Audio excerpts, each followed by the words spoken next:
Lillian Harper didn't scream when the wagon wheel snapped and threw her into the mud in front of the whole congregation. She just stood up, wiped the blood from her split lip, and stared down every last soul who'd laughed. Nobody moved to help her, except one man. A stranger on a horse hat, low jaw tight, who swung down and knelt in that mud beside her like she was the only person left standing in Copper Creek worth kneeling for. If you want to see what happens when a broken woman meets a man who refuses to look away, hit subscribe. Stay with me to the very end and drop the name of your city in the comments so I can see how far this story has traveled. The mud was cold even in June, and that was the first thing Lillian Harper noticed as she lay in it colder than it had any right to be colder than the sun should have allowed. The second thing she noticed was the laughter. It came from every direction at once, a ring of voices closing around her like a noose made of sound. "Well, look at that," a woman's voice said, sharp as a slap. "The bride can't even walk straight down the church steps." Wasn't the steps someone else called? Wasn't nothing but her own clumsy feet. Lillian pressed her palms flat against the mud and pushed herself up onto her knees. Her good dress, the only dress she owned that didn't have a patch on it, was ruined, now soaked through and brown from collar to hem. Blood filled her mouth where her teeth had caught her lip in the fall, and she swallowed it rather than let them see her spit. She would not cry. She had promised herself that on the stagecoach 3 days ago, when the driver had asked her not unkindly whether she had family waiting on the other end. She told him no. She told him she was going to be married. She hadn't told him the man she was set to marry had taken one look at her scarred hands and broken shoes at the church door and announced loud enough for the whole town to hear that he wasn't fixing to spend his life married to some worn-out mill girl who couldn't even afford a proper hem. "Ain't my fault," Thomas Whitfield had said, backing away from her at the altar rail like she carried a fever. Letter said she was a respectable woman. Look at her. Hands like a field hand. I got standards. And then he'd shoved past her, shoved with his shoulder hard enough that she'd stumbled off the step and into the mud, where half of Copper Creek now stood, laughing at her like she was a show put on for their entertainment. "Somebody help her up," a thin voice said from the back of the crowd. A boy's voice, maybe 10 years old, but a woman's hand clamped down on his shoulder and pulled him back. "You leave her be," the woman hissed. "That's what happens to women who come here chasing husbands they got no business chasing." Lillian got her feet under her. Her knees shook, but she stood. She looked at every face in that crowd, the banker's wife with her powdered cheeks curled up in disgust. The preacher standing on his own church steps saying nothing, doing nothing. The men who'd turned their eyes away because watching a woman fall was fine, but helping her up was somehow beneath them. She had scrubbed floors in a Boston tenement until her knuckles cracked and bled. She had worked a cotton mill from before dawn until after dark, 6 days a week for 6 years, until the noise of the looms lived permanently behind her eyes. She had buried a mother who died coughing blood into a rag because there was no money for a doctor. She was 25 years old, and she had never once in all that time let anyone see her break. She was not going to start now in the mud in front of strangers. "Obliged for the honesty," Lillian said, and her voice did not shake, though everything inside her did. Better to know a man's a coward before the ring than after. Someone in the crowd gasped, like she'd cursed in church. Thomas Whitfield's face went red. "You watch your mouth," he snapped. "I have watched it my whole life," Lillian said. "Watched it say yes when I meant no. Watched it stay quiet when it should have shouted.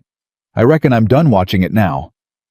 That was when the sound of hooves cut through the crowd's murmuring, slow, deliberate, unhurried, like the rider had all the time in the world, and didn't care who knew it. Lillian turned one hand pressed to her ruined dress and saw him. He was tall, even sitting a horse broad through the shoulders, in a way that spoke of work rather than leisure, and there was a thin white scar cutting across one cheekbone that caught the light when he tilted his head. His hat was pulled low, but not so low she couldn't see his eyes, gray steady, and fixed on her like she was the only thing in Copper Creek worth looking at. He swung down off the horse in one clean motion and walked straight through the crowd, and the crowd, for reasons Lillian couldn't understand, yet parted for him without a word. "Caleb Grayson?" A man near the front muttered, and there was something in his voice that sounded almost like fear. The stranger, Caleb, didn't stop at the edge of the mud. He walked right into it, boots and all, and knelt down in front of Lillian like the filth on the ground meant nothing to him. "You hurt bad, ma'am?" he asked. His voice was low, rough at the edges, like it didn't get much use. "I'll live," Lillian said. "Didn't ask if you'd live, asked if you're hurt." She stared at him. Nobody had asked her that question, not really asked it wanting an honest answer in longer than she could remember. "My lips split," she admitted. "Pride's worse." Something moved at the corner of his mouth, not quite a smile, but close enough kin to one. He stood, and without asking permission, without waiting for her to protest, he stripped off his coat and set it around her shoulders. It smelled of wood smoke and leather and horse, and it was warm from his body, and Lillian had to fight the sudden humiliating urge to weep at the simple decency of it. "Now see here," Thomas Whitfield said, puffing his chest out. "This ain't your business, Grayson. This woman was promised to me, and I found her unfit. Ain't nothing more to discuss." Caleb turned his head slowly, and the look he gave Thomas Whitfield made the other man take a step back without seeming to realize he'd done it. "Unfit," Caleb repeated. "Man leaves a woman face down in the mud in front of the whole town and calls her unfit.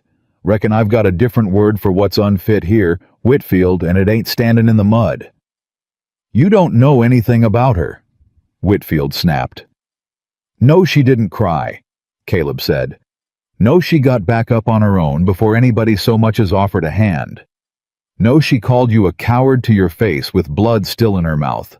That tells me plenty." The crowd had gone quiet now, the kind of quiet that comes when people realize they might be about to watch something they'll talk about for years.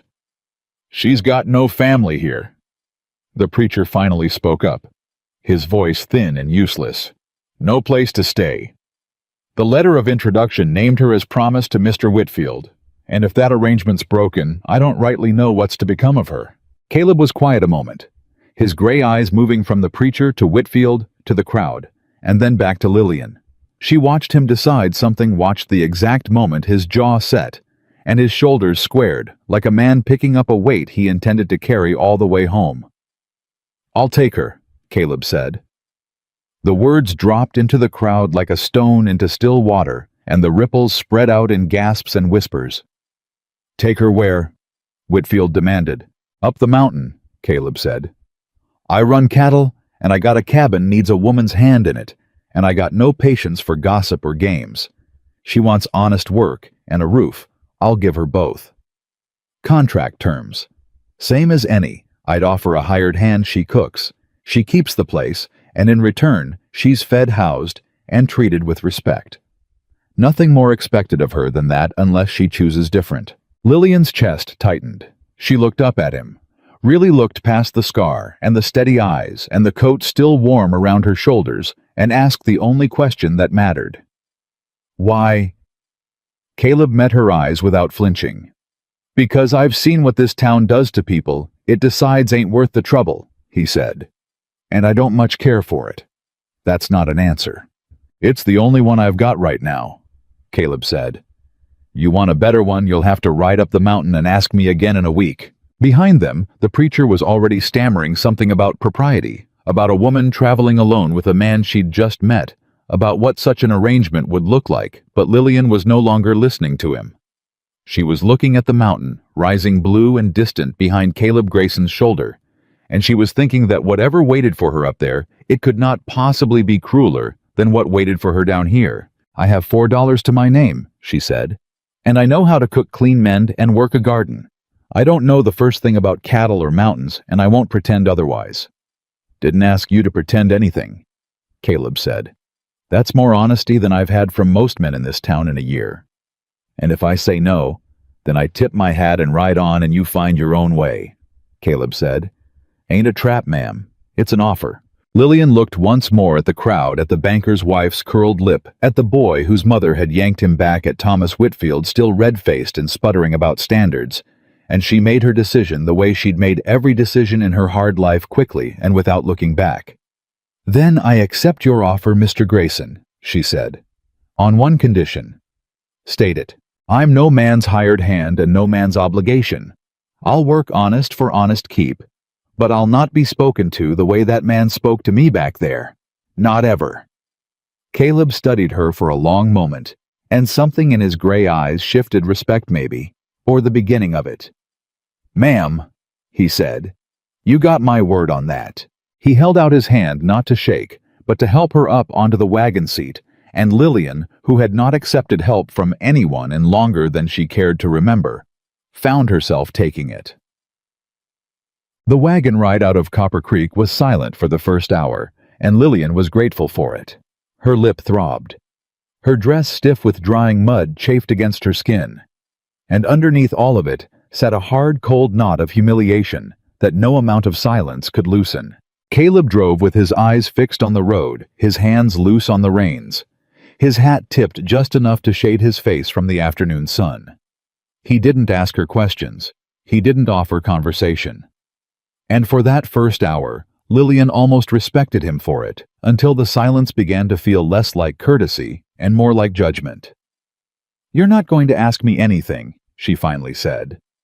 "Didn't figure it was my business," Caleb said, not looking at her. "You just took a stranger off the street in front of half a town. Seems like it became your business the moment you did that." Caleb's mouth twitched again, that almost smile. "Fair point. So ask." He was quiet a moment, considering. "Why'd that letter say you were promised to a man you'd never met?" Lillian's hands tightened in her lap. "Because I answered an advertisement. Widower seeking wife, honest labor, respectable character required. I had honest labor coming out my ears, and no husband and no prospects, and a landlord fixing to put me out on the street inside the month.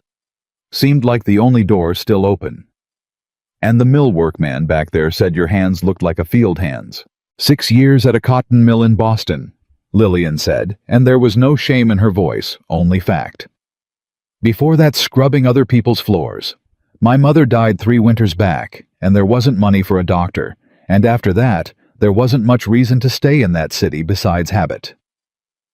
Caleb nodded slowly, like he was turning her words over in his mind, testing their weight. "That letter you answered," he said. "Whitfield's letter. You know he's buried 2 wives already." Lillian's stomach turned cold. "No, I did not know that." "First one died of a fever, nobody called for a doctor over. Second one left in the night and nobody's heard from her since. Town talks about it plenty, just not to strangers' faces." Caleb's jaw was tight. "You dodged worse than mud today, ma'am, whether you know it yet or not." Lillian said nothing for a long moment, watching the road curve up toward the foothills, the town shrinking behind them into a smudge of rooftops and church steeple. "Why does the town fear you?" she finally asked. "Man said your name like it cost him something to say it." Caleb's hands tightened on the reins. "Some folks in Copper Creek got reason to remember what happens when a man protects what's his and don't much care for polite conversation about it." "That's not an answer either. Getting to be a habit of mine," Caleb admitted, and this time the almost smile made it all the way to a real one, brief as it was.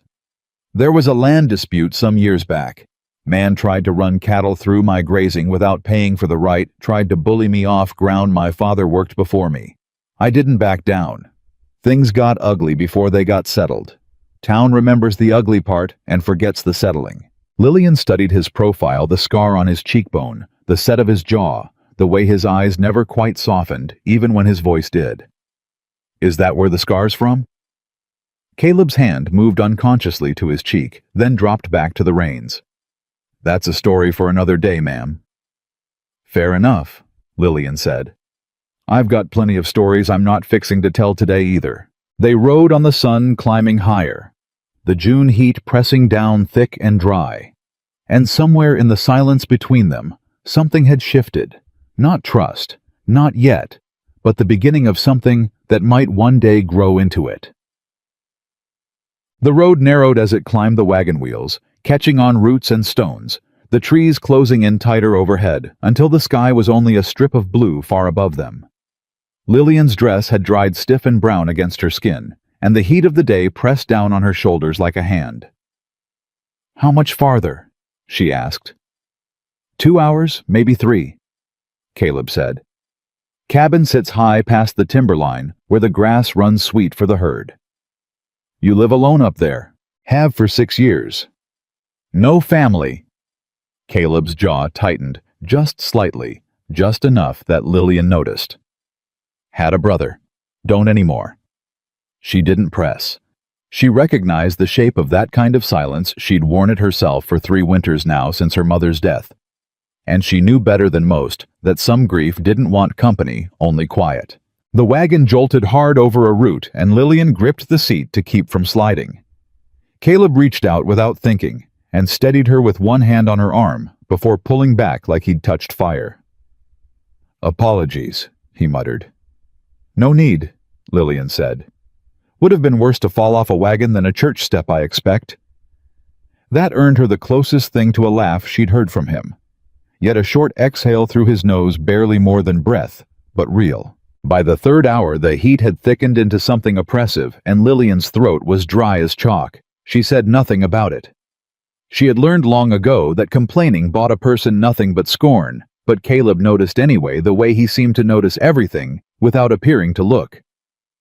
There's a canteen behind the seat, he said. Drink. I'm fine, ma'am.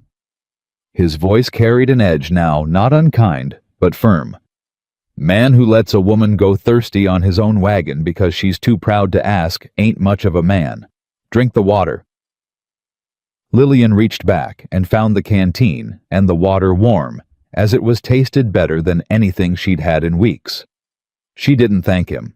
She wasn't sure yet how to thank a man for kindness without it feeling like a debt she couldn't repay. You don't talk much, she said instead. Never had much reason to, Caleb said. Cattle don't care for conversation. Mountain doesn't either. And people, Caleb said, have mostly given me reason to keep my mouth shut. I know that feeling. He glanced at her, then really looked at her the way he had back in the mud outside the church, and something passed between them that neither of them had words for yet. You're not what I expected, he said. Nobody ever is, Lillian said. That's usually the problem. Tja. They stopped once near a creek running cold and clear off the mountainside to water the horse and rest a moment in the shade. Lillian knelt at the creek's edge and splashed water on her face, scrubbing at the dried mud until her skin was raw and clean.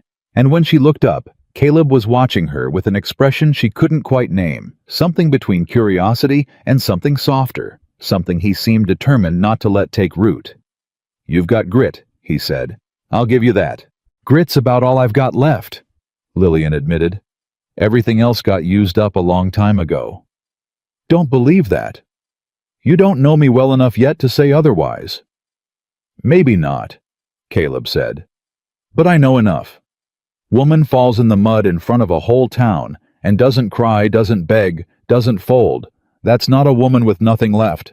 That's a woman who's learned not to show what she's got, because showing it costs too much. Lillian's breath caught just slightly at how close that landed to the truth. You're perceptive for a man who claims he doesn't talk much. Talking and seeing are different skills, Caleb said, standing and brushing off his knees. I got plenty of the second and not much use for the first.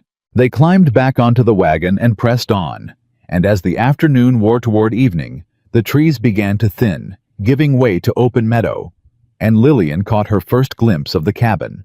Small weathered set against a backdrop of granite peaks that caught the last gold light of the day. It was not what she'd imagined. It was smaller, rougher, more solitary than any home she'd pictured for herself, even in her most desperate moments in Boston. Smoke had not risen from its chimney in some time, judging by the state of the yard overgrown and untended, more a bachelor's outpost than a home. It ain't much, Caleb admitted, following her gaze. I know that. It's more than I had this morning, Lillian said. This morning I had nothing but $4 and a torn dress. Well, Caleb said, drawing the wagon to a stop in the yard. Reckon that makes 2 of us with less than we started the day with. I came down that mountain a man with no obligations, and I'm coming back up it with a wife I ain't married and a hired woman I ain't hired. Town's going to talk plenty about that. Let them talk, Lillian said, climbing down from the wagon before he could offer his hand. I've had worse said about me by better people. Caleb studied her a long moment in the fading light, and something in his gray eyes, steady, careful, guarded, softened just enough to let a flicker of warmth through. Come on then, he said. Let's see what you make of it. Tug. The inside of the cabin told its own story before Caleb said a word about it. A single room, mostly a stone hearth, cold and dark. A table scarred with knife marks, a bed in the corner made with military precision, and everywhere else the marks of a man who lived only for what was necessary and nothing more. No curtains. No decoration. A rifle hung above the door, and another leaned against the wall by the bed within easy reach. There's a loft, Caleb said, pointing to a ladder in the corner. You'll sleep up there. I sleep down here. Sensible, Lillian said, though her eyes were moving over the room, cataloging everything the way she'd once cataloged a mill floor for Hazard's habit, born of necessity. Kitchen's there, Caleb continued, nodding at a corner with a stove, a wash basin and shelves, half-stocked with tins and dried goods. Ain't fancy. I mostly eat what's fast and don't spoil. I can see that, Lillian said, and there was no judgment in her voice, only observation. Caleb set her small bag, the only luggage she'd carried off the stagecoach, down by the ladder. Terms are simple. You keep house, cook, mend what needs mending. I work the herd, bring in supplies, handle what needs handling outside. Come winter, if you're still here, we'll talk about wages proper. For now, you've got food and shelter, and my word, you won't be treated the way that town treated you. And if I decide I don't want to stay, then I'll take you back to town myself. No hard feelings, Caleb said. Door's not locked, never will be. Lillian nodded slowly, taking that in. Fair enough. She set about examining the kitchen while Caleb went to see to the horse, and it was there alone in the fading light that she allowed herself for just a moment to feel the full weight of the day. Her lip throbbed. Her body ached from the wagon and the fall. And underneath it all sat a bone-deep exhaustion that had nothing to do with the physical journey and everything to do with 6 years of swallowing humiliation, 6 years of being told she was less than she was. But there was also unexpectedly something else, a flicker of something she hadn't let herself feel in a very long time, possibility. She found flour salt, a bit of salt pork, and set to making what she could of a supper, and by the time Caleb returned from the barn, the smell of cooking filled the small cabin for what she suspected was the first time in longer than he'd admit. He stood in the doorway a moment, just looking, and something in his face, hard set, guarded, carved by years of solitude, cracked just slightly at the edges. Smells like something, he said. It's just biscuits and salt pork, Lillian said. Nothing fancy. Ma'am, Caleb said, and his voice had gone rough in a way that had nothing to do with roughness. I haven't smelled fresh biscuits in this cabin since my mother passed. Fancy's got nothing to do with it. They ate at the scarred table in near silence. But it was a different silence than the one on the wagon, softer, less guarded, punctuated by small exchanges that felt to Lillian's surprise almost like the beginning of something. You're a fine cook, Caleb said when the plates were empty. I had practice. Feeding myself was cheaper than starving.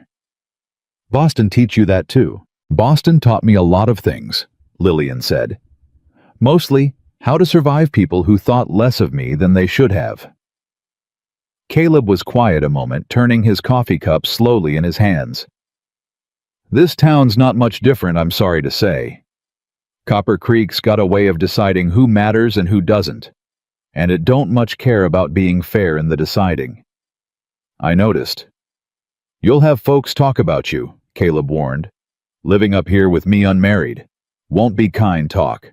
I've survived unkind talk before, Lillian said. I expect I'll survive it again. Caleb studied her across the table, the lamplight catching the scar on his cheek, and something passed between them. Not quite trust, not yet, but the seed of it planted deep in the hard soil of two people who'd both learned the cost of hoping for too much. I meant what I said today, he said quietly, about treating you with respect. You've got my word. I believe you, Lillian said, and found to her own surprise that she meant it.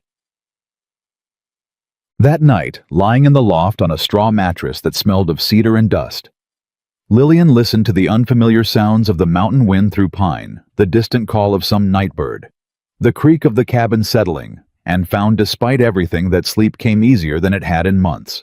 Below her, she could hear Caleb moving quietly around the cabin, banking the fire, checking the door. The small rituals of a man who had lived alone so long that solitude had become its own kind of comfort. She wondered briefly what had happened to the brother he'd mentioned, and refused to speak of further. She wondered about the scar on his cheek, and the story he'd said was for another day. She wondered whether a man who'd knelt in the mud for a stranger might, given time, become something more than a stranger himself. She did not let herself wonder too long. Hope, she'd learned, was a dangerous indulgence for a woman who'd been disappointed as many times as she had. But as she drifted toward sleep, she found her hand resting on the coat Caleb had wrapped around her shoulders that morning, still smelling of wood smoke and leather, and something in her chest, long dormant, stirred with the smallest flicker of warmth. Morning came early and hard, with Caleb's boots on the ladder rungs and his voice gruff, but not unkind, calling up that there was work to be done before the heat set in. Lillian dressed quickly in the only other clothing she owned, a plain work dress, sturdy and unremarkable, and climbed down to find Caleb already at the stove, attempting with limited success to coax a fire to life. "You've been doing this 6 years alone?" she asked, taking the kindling from his hands with the easy authority of someone who'd built 100 fires out of necessity. "Man learns to survive on what he's got," Caleb said, stepping back to let her work. "Don't mean he's good at it." Within minutes, Lillian had the fire crackling and coffee brewing, and Caleb watched her with an expression she was beginning to recognize, not quite surprise, but something adjacent to it, the look of a man recalibrating his expectations in real time. "There's a garden plot out back," he said, "gone to weed. My mother kept 1 year back before—" He stopped himself. "Before your brother," Lillian said gently, not quite a question. Caleb's jaw tightened. "Before a lot of things." "I'd like to see it," Lillian said, letting the subject drop. "The garden, if it's not too much trouble."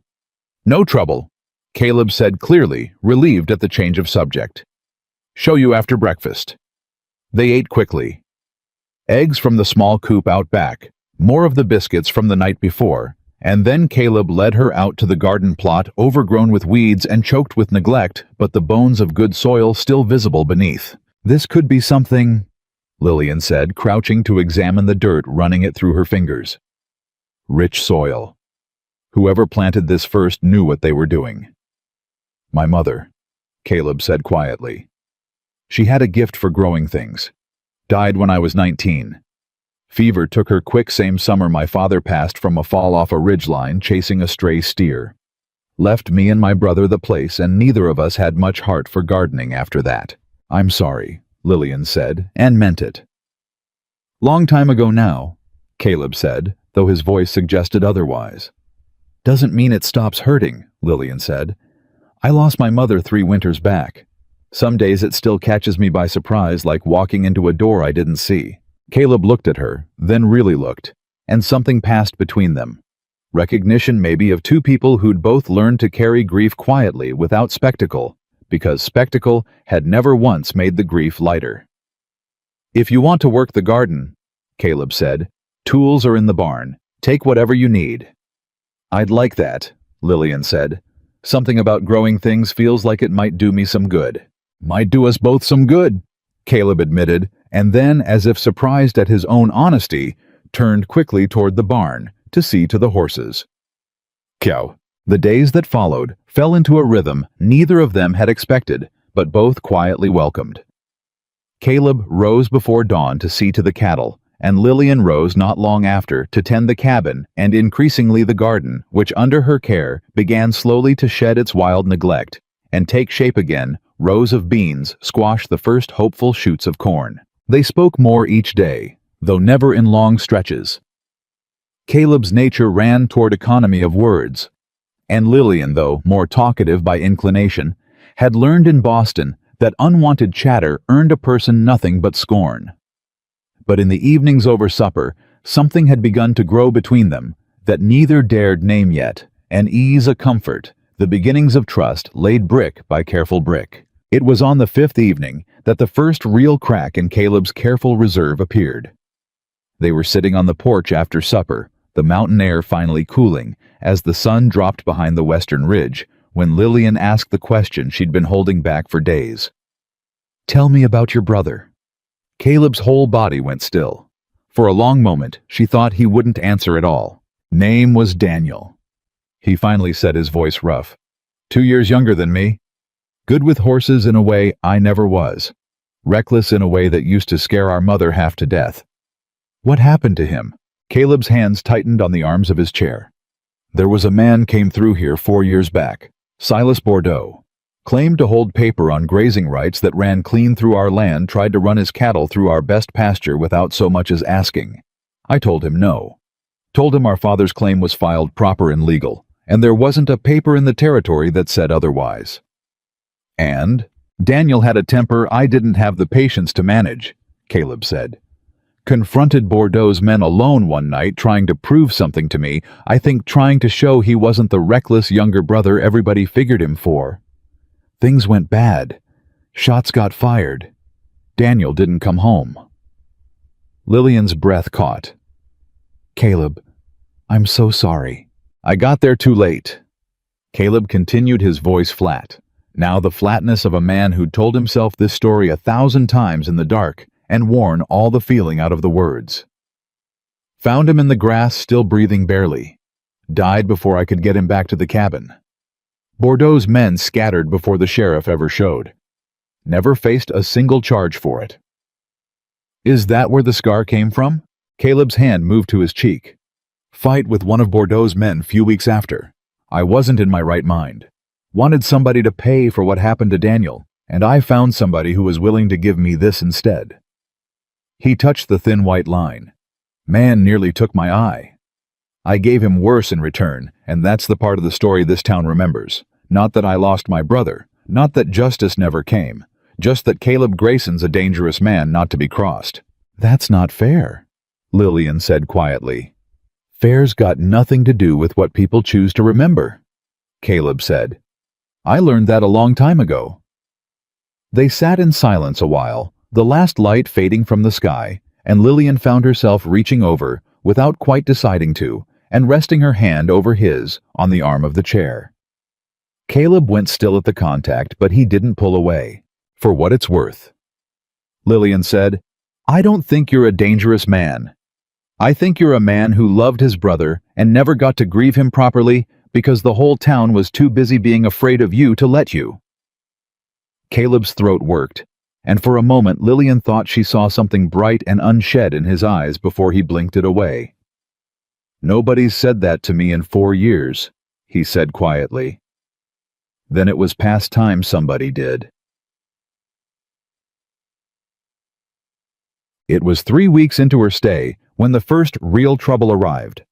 Trouble that would reveal just how deep the town's cruelty ran, and just how far Caleb Grayson was willing to go to stand against it. Lillian had gone into Copper Creek with Caleb for supplies, standing at his side in the general store, while he settled accounts with the shopkeeper when the door opened and Thomas Whitfield walked in, flanked by 2 other men Lillian didn't recognize. Well, if it isn't the Mud Bride, Whitfield said loud enough for the whole store to hear. Grayson still keeping you as his charity case, or has he found other uses for you by now? The insinuation hung ugly in the air, and Lillian felt her face flush hot with humiliation. But before she could respond, Caleb had crossed the store in 3 long strides and had Whitfield by the collar, backed hard against the shelves close enough that the other man's face had gone pale. You'll apologize to her. Caleb said, his voice low and dangerous in a way Lillian had never heard from him. Right now in front of everybody in this store, or so help me. Caleb. Lillian's voice cut through the tension, calm and steady despite the racing of her own heart. Let him go. Caleb's grip didn't loosen. He insulted you. He's a small man who spent his whole life insulting people to feel bigger than he is, Lillian said. Beating him won't change that. Let him go, Caleb. He's not worth what it'll cost you. For a long moment, Caleb didn't move, his jaw tight, his knuckles white against Whitfield's collar. Then slowly he released him, and Whitfield stumbled back against the shelves, gasping. "You're a menace, Grayson," Whitfield said, straightening his coat with shaking hands. "Whole town knows it. Just like your brother was a menace before you got him killed with your stubbornness." The words landed like a physical blow. Caleb went rigid, and Lillian saw in that instant a version of him she hadn't seen before, something raw and wounded beneath the careful control, something that Whitfield's cruel words had torn open like an old wound reopened. "Get out!" Caleb said, his voice shaking now with barely contained fury. "Get out of this store before I forget the promise I made to the lady standing next to me." Whitfield fled, his companions trailing after him, and the store fell into an uncomfortable silence, every eye fixed on Caleb and Lillian. Lillian took Caleb's arm gently, deliberately, and felt the tremor running through him. "Let's go home," she said quietly. They rode back to the cabin in silence, the tension between them thick as the summer heat, and it wasn't until they'd unloaded the wagon and stood alone in the yard that Caleb finally spoke. "He wasn't wrong," Caleb said, his voice hollow. "About Daniel. If I'd handled things different—" "Stop," Lillian said, stepping in front of him, forcing him to meet her eyes. "You didn't get your brother killed. Silas Bordeaux's men got your brother killed. A cruel man in a store trying to hurt you doesn't get to rewrite that truth just because it's easier for people to blame the man standing in front of them than the men who ran off before facing justice. You don't know that it isn't true." "I know grief lies," Lillian said. "I know it whispers terrible things in the quiet hours and tells you every terrible outcome was somehow your fault. I've heard those same lies about my mother's death, about not finding a doctor in time, about failing her when she needed me most. Grief lies, Caleb. Don't let it." Caleb stared at her for a long moment, something fracturing behind his careful gray eyes, and then for the first time since she'd known him, he let himself lean forward and rest his forehead against hers, his breath unsteady, his hands finding her shoulders like an anchor in a storm. "I don't know how to stop believing it," he admitted, his voice barely above a whisper. "Then let me remind you," Lillian said, "every single day until you do." They stood like that in the fading light, two broken people finding in each other the first real foundation neither of them had felt in years, and somewhere in the mountains above them, a summer storm was gathering, dark clouds building slow and heavy over the peaks. Though neither of them noticed yet, too caught up in the fragile, dangerous hope blooming between them to see the trouble still to come. Because Thomas Whitfield was not a man who forgot humiliation easily, and Silas Bordeaux's business in these mountains, Lillian would soon learn, was far from finished. The storm broke 2 nights later, rolling down off the peaks with a violence that rattled the cabin shutters and turned the yard to churning mud. Lillian woke to thunder cracking so close it seemed to split the sky directly over the roof, and by the time she'd climbed down from the loft, Caleb was already at the door, rifle in hand, staring out into the sheeting rain. "Cattle," he said before she could ask. "Storm like this can spook the whole herd into a ravine if they bolt wrong. I have to go." "In this—" Lillian crossed the room, alarm rising fast in her chest. "Caleb, you can't see 10 feet in front of your own hand out there." "Can't leave 200 head to the storm either," he said, already pulling on his slicker. "Lost a third of the herd 2 years back to a night just like this one. Bar the door behind me. Don't open it for anybody but me." "Anybody meaning who?" Caleb's jaw tightened, and for the first time since she'd arrived, Lillian saw real fear behind his eyes. Not for himself, she realized, but for her. "Whitfield's the kind of man who nurses a grudge till it goes rotten," he said. "And Bordeaux's men have been seen on the lower roads again this past week. Storm like this is good cover for a man who don't want to be seen coming." "You think someone would come here tonight? I think I'd rather you bar the door and be wrong than leave it open and be sorry," Caleb said. And then he was gone, swallowed whole by rain and darkness, and Lillian was alone in the cabin with nothing but the storm and her own racing heart for company. She barred the door as he'd told her. She fed the fire, and then she sat at the scarred table with a knife from the kitchen close at hand, listening to the wind try the shutters like something testing for weakness, and did not sleep at all. It was near dawn when she heard hoofbeats in the yard. Not one horse, but several, and her whole body went rigid with the kind of fear she hadn't felt since her worst nights in Boston, alone in a rented room with a door that didn't lock right. "Caleb," she called low, her hand tightening on the knife. No answer. Just the creak of saddle leather and low voices outside, men's voices, none of them his. "Open up in there," a voice called, rough and unfamiliar. "We know Grayson ain't home. Herd scattered clean across the north pasture. Man's gonna be gone till sunup chasing strays, and we got business to discuss with the woman he's keeping." Lillian's blood went to ice. She backed away from the door knife, raised eyes darting to the rifle hung above the doorframe, too high to reach quickly, too far from where she stood. "I've got a gun," she called back, and prayed her voice sounded steadier than she felt. "And I know how to use it." A laugh, ugly and unhurried. "Mill girl like you, doubt that very much, ma'am." The door shuddered under a fist, once, twice, the bar groaning in its brackets, and Lillian's mind raced through everything Caleb had told her about Bordeaux, about the grazing rights, about men who came in the night, when a man was too busy to protect what was his. "This is Bordeaux's business," she said, thinking fast, throwing words at the door like they were the only weapon she had left. "Grayson land, ain't it? You come sniffing around here again, and it's not going to be a scar you leave this place with. It'll be a grave. I've heard what happened to the last men who tried this." There was a pause, a real one, long enough that Lillian let herself hope. "Feisty," the voice said.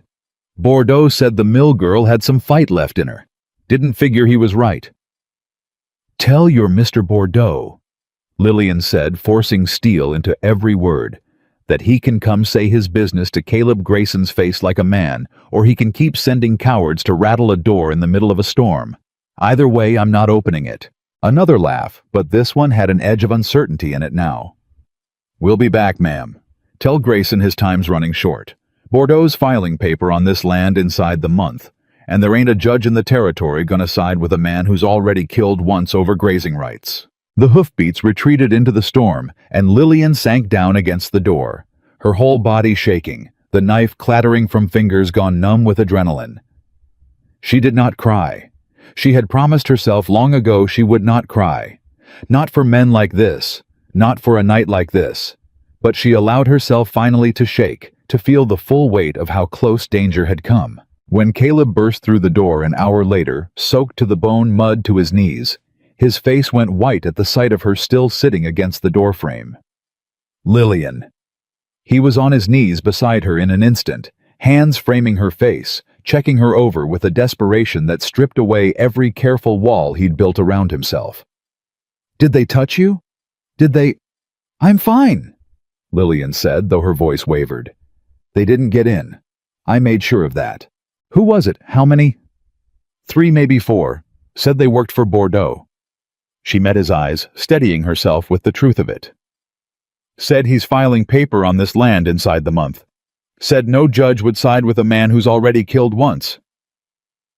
Caleb's face went through something violent and complicated, fury, and beneath it all a grief so old it had calcified into something harder than either. "They threatened you," he said low. "They tried to," Lillian corrected. "I didn't let them succeed." Caleb's hands were still on her face, and for a long moment neither of them moved. The storm still raging outside, the fire burned down to embers, and something between them shifting into a different shape entirely.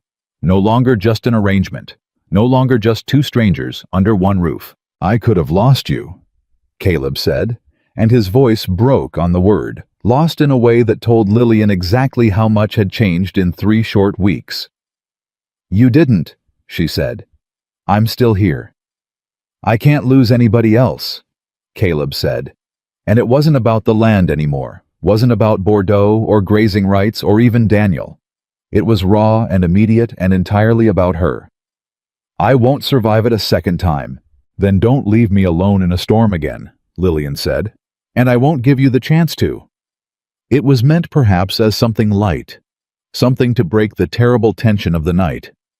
But Caleb's face went suddenly achingly serious, and before Lillian understood what was happening, his hand had moved from her cheek into her hair, and his forehead rested against hers, his breath ragged and close. Lillian. He said her name rough in his mouth like it cost him something precious to say it. Caleb. Neither of them moved for a long moment close enough that Lillian could feel the warmth of him even through her fear, even through the cold that still clung to her bones from sitting so long against that door. And then, slowly, carefully, like a man diffusing something dangerous, Caleb pulled back. "I'm sorry," he said. "That wasn't—" "Don't apologize," Lillian said quietly. "I didn't ask you to stop, because I wanted you to." Caleb's eyes searched hers, gray and uncertain in the low firelight. "This ain't the arrangement we made." "No," Lillian agreed. "It isn't." "I don't know what to do with that." "Neither do I," Lillian admitted. "But I know I'd rather sit here not knowing with you than go back to a world where I knew exactly what to expect, and every bit of it was cruel." Caleb let out a breath that sounded like it had been held for years, and reached for her hand, threading his fingers through hers with a gentleness that seemed at odds with everything the town believed about him. "Bordeaux's not going to stop," he said. "You should know that before you decide anything more about staying. I didn't survive a Boston mill in a cruel town and a man who left me face down in the mud just to run from the next hard thing," Lillian said. "I'm not going anywhere, Caleb." Morning brought clear skies and hard decisions. Caleb rode out at first light to survey the damage to the herd 3 had lost to the ravine. A dozen more scattered across the north pasture, and returned grim-faced and silent, the events of the night settling into something colder and more purposeful behind his eyes. "I'm riding into town," he told Lillian over a hurried breakfast. "Need to speak with the land office, see what paper Bordeaux's actually filed, if any.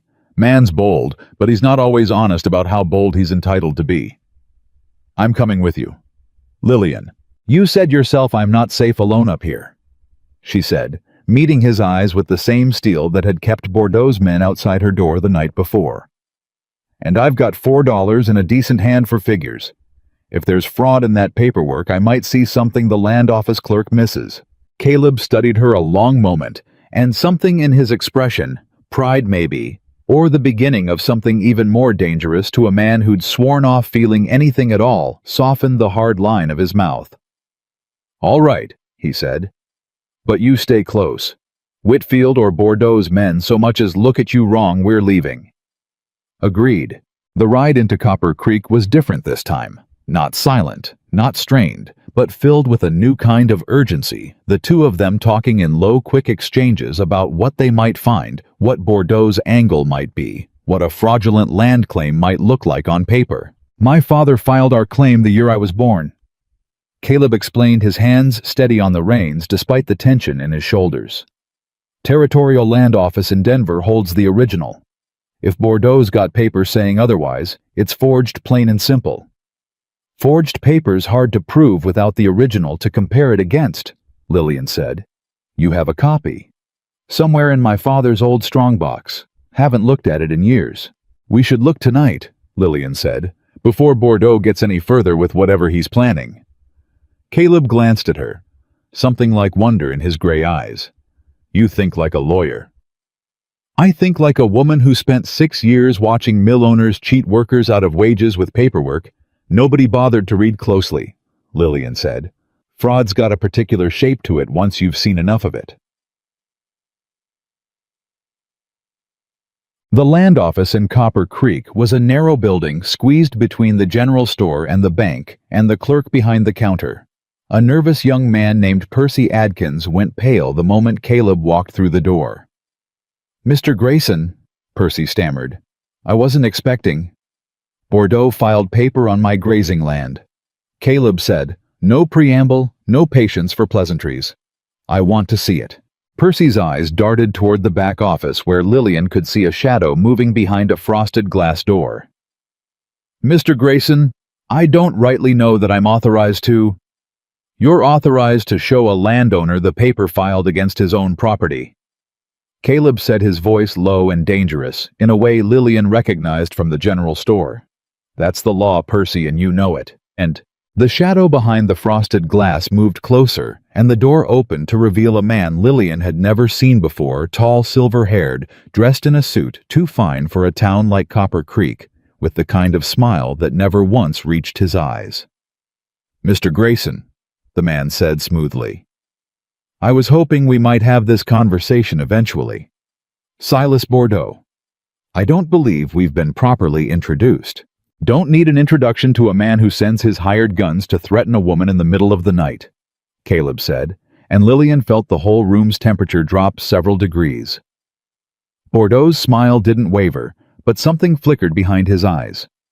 Calculation, maybe, or the first sign of a man realizing his plans had encountered an obstacle he hadn't fully accounted for. "I'm afraid I don't know anything about that," Bordeaux said. "Rough men do rough things in this territory without waiting on my instruction, Mr. Grayson. Surely you understand that better than most given your own brother's unfortunate history." Lillian felt Caleb go rigid beside her, the muscle in his jaw jumping, and she reached out quickly and closed her hand around his forearm, not to restrain him, but to remind him she was there, that he wasn't facing this alone, the way he'd faced Daniel's death 4 years before. "You've got some nerve," Lillian said, stepping forward before Caleb could respond. "Invoking a dead man's name to distract from the fact that you sent armed men to threaten an unarmed woman in a storm." Bordeaux's cool eyes settled on her for the first time, assessing, calculating. "And you would be the mill girl from Copper Creek's little wedding scandal. My word does travel fast in a small town. I'd be the woman who told your men to their faces that they were cowards for hiding behind a storm instead of facing Mr. Grayson honestly," Lillian said. "Seems that description fits you equally well, Mr. Bordeaux." Something tightened around Bordeaux's mouth, the first genuine crack in his composure before he smoothed it over with practiced ease. "I admire spirit," he said. "Even misplaced spirit. Percy, show Mr. Grayson the filing." Percy's hands shook as he retrieved a folder from a cabinet behind the counter, and Lillian watched Caleb's face as he scanned the document inside, watched the color drain from his cheeks, watched his hands tighten until his knuckles went white against the paper. "This is forged," Caleb said, his voice flat and dangerous. "This signature isn't my father's. I've seen his hand 1,000 times, and this isn't it." "That's a serious accusation," Bordeaux said, still smiling. "One you'd need to prove in a courtroom against a filing that's already been notarized and accepted by this office." "Notarized by who?" Lillian asked sharply, her mind already working through the mechanics of fraud, the way she'd learned to in Boston, watching mill owners falsify wage ledgers and safety inspections alike. Because a notary's seal means nothing if the notary himself was paid to look the other way. Bordeaux's eyes flickered to Percy just for a moment, just long enough that Lillian caught it and knew with sudden clarity that she'd found the crack in the whole scheme. "That's a serious accusation to level against an officer of this territory," Bordeaux said, but there was something brittle in his voice now that hadn't been there before. "Then let's take it to a judge and let him decide," Caleb said, folding the document and tucking it inside his coat before Percy could protest. "Federal Circuit Judge comes through Cheyenne Crossing next month. I'll have my father's original claim in hand, and this forgery to compare against it, and we'll let the law sort out who's lying." Bordeaux's composure cracked fully for just a moment, a flash of real anger behind the cultivated calm, before he reasserted control with visible effort. "You're making a mistake, Mr. Grayson," Bordeaux said quietly. "I have resources in this territory that extend well beyond one small land office. I'd think carefully before deciding to fight this in a courtroom." "I've been threatened by better men than you," Caleb said. "And I buried the last man who thought threats would work on me. Best remember that before you send any more of your hired guns near my land." They left the land office with the forged document in Caleb's coat, and Bordeaux's cold eyes following them out the door, and it wasn't until they were well clear of town, the wagon rattling up the mountain road, that Lillian allowed herself to breathe fully again. "That was reckless," she said, "taking the document like that." "That was the only proof we've got that he's lying," Caleb said. "Couldn't leave it behind for Percy to burn the moment we walked out the door. You think the clerk's part of it? I think a man who goes that pale and shaky doesn't do it because he's innocent," Caleb said grimly. I think Bordeaux's got his hooks in half of Copper Creek one way or another, and we just made an enemy of a man with more money and more reach than either of us can match alone." Lillian was quiet a moment, watching the mountain rise ahead of them, dark and solid against the afternoon sky. "Then we don't fight him alone," she said finally. "We find your father's original claim tonight, and tomorrow we start finding out exactly how deep Bordeaux's fraud runs. If he forged one document, chances are good he's forged others. Men like that don't stop at one lie." "You sound certain of that. I watched mill owners cheat 100 women out of wages with false ledgers for 6 years, Lillian said. "I know exactly how far men like Bordeaux are willing to go once they realize nobody's watching closely enough to catch them." Caleb glanced at her, something like awe mixing with the grim determination on his face. "You're not what I expected when I knelt down in that mud 3 weeks ago." "You said that already." "Bears repeating," Caleb said. "Every day I learn something new about you that makes me grateful I did."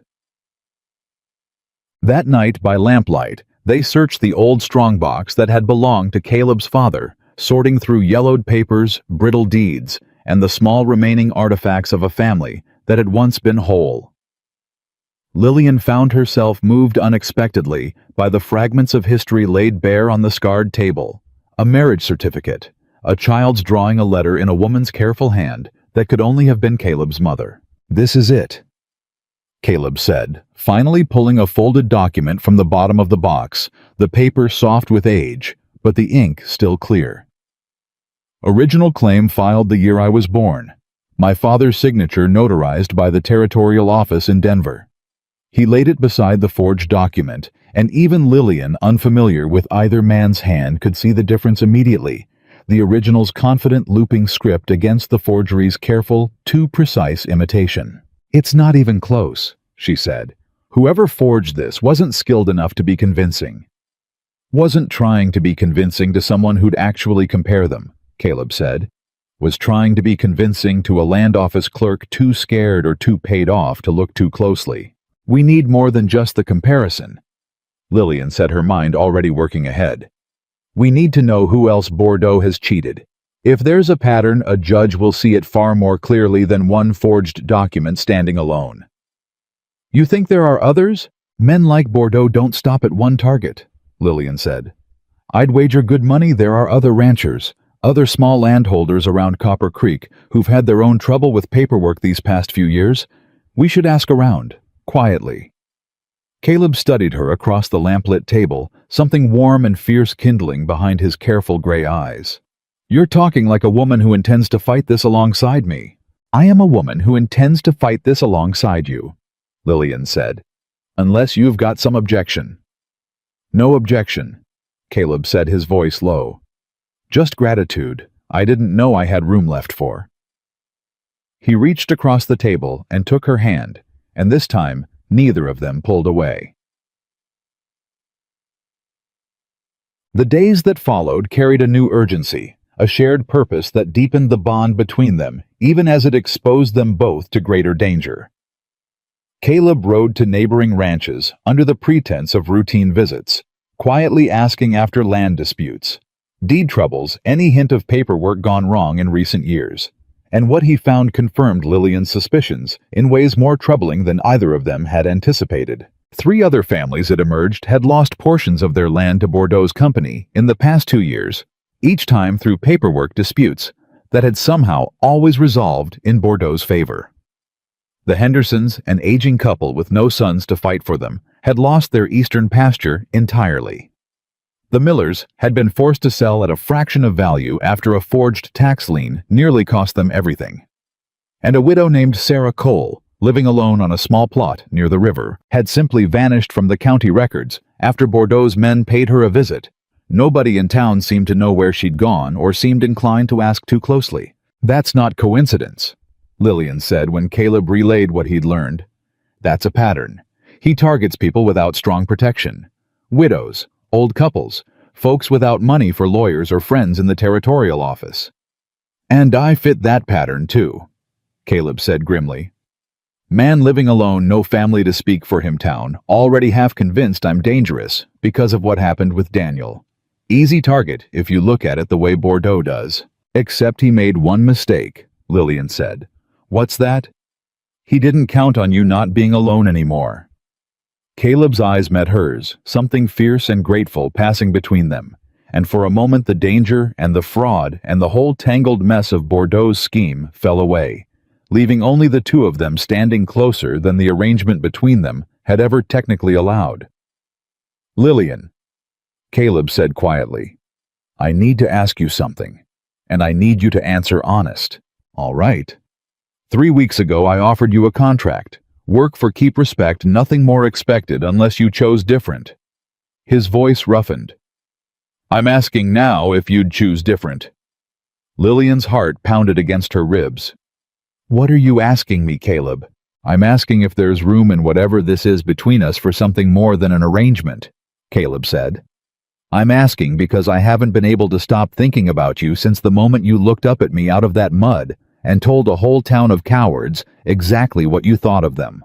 I'm asking because for the first time in 4 years, I've got something to fight for beyond just surviving, and it's you. Lillian felt tears threaten for the first time since the church steps, and this time she let them come because these were not tears of humiliation, but of something else entirely. Something she hadn't dared hope for since long before her mother's death, since long before the mill. Since a time so far back, she'd nearly forgotten what hope felt like. There's room, she said, her voice thick. There's been room since you knelt down in that mud, Caleb. I just didn't know if I was allowed to want it. Caleb's hand came up to cup her face, gentle, in a way that stood in stark contrast to the danger surrounding them both. And this time, when he leaned down, he did not pull away. The kiss was soft, at first hesitant. Two people testing ground neither had expected to stand on again, and then it deepened, carrying all the weight of everything unsaid between them since that first ride up the mountain. All the careful walls each had built to survive their separate griefs, finally gently coming down. When they broke apart, Caleb rested his forehead against hers, breathing unsteady, and Lillian felt something settle inside her chest that had been unsettled for longer than she could remember. This complicates things, Caleb murmured. Only if you let it, Lillian said. Seems to me it simplifies things a good deal. Now I know exactly why I intend to fight Silas Bordeaux with everything I've got. And that reason would be, because I'm not losing this, Lillian said fiercely. Not you, not this mountain, not the first real home I've had since my mother died. Bordeaux picked the wrong woman to threaten in a storm. Caleb's laugh was rough, surprised, genuine, a sound Lillian suspected the mountain hadn't heard from him in years. Remind me never to underestimate you again. I intend to, Lillian said, every single day. Yee. But Copper Creek was not finished with them yet, and the fragile happiness they'd found together was about to be tested in ways neither of them fully anticipated. It happened on a Sunday, 10 days after the confrontation at the land office, when Caleb and Lillian rode into town for supplies and found the streets unusually crowded, a tension in the air that Lillian recognized immediately as trouble brewing. Something's wrong, she murmured, and Caleb's hand moved instinctively toward the rifle at his side. They found the source of the commotion outside the sheriff's office, a small crowd gathered around a notice posted on the door, and at the center of it, Silas Bordeaux, standing with the sheriff himself. Both men wearing expressions of grave concern that Lillian instinctively distrusted. Mr. Grayson, Sheriff Coburn called when he spotted them approaching. Been meaning to have a word with you. About what? Caleb's voice had gone hard, wary. About a complaint filed against you, the sheriff said, and there was something apologetic in his tone that did nothing to ease Lillian's growing sense of dread. Mr. Bordeaux here has filed a formal accusation of theft. Says you removed a legal document from the land office without authorization. That document was a forgery, Caleb said. I removed evidence of fraud, not stolen property.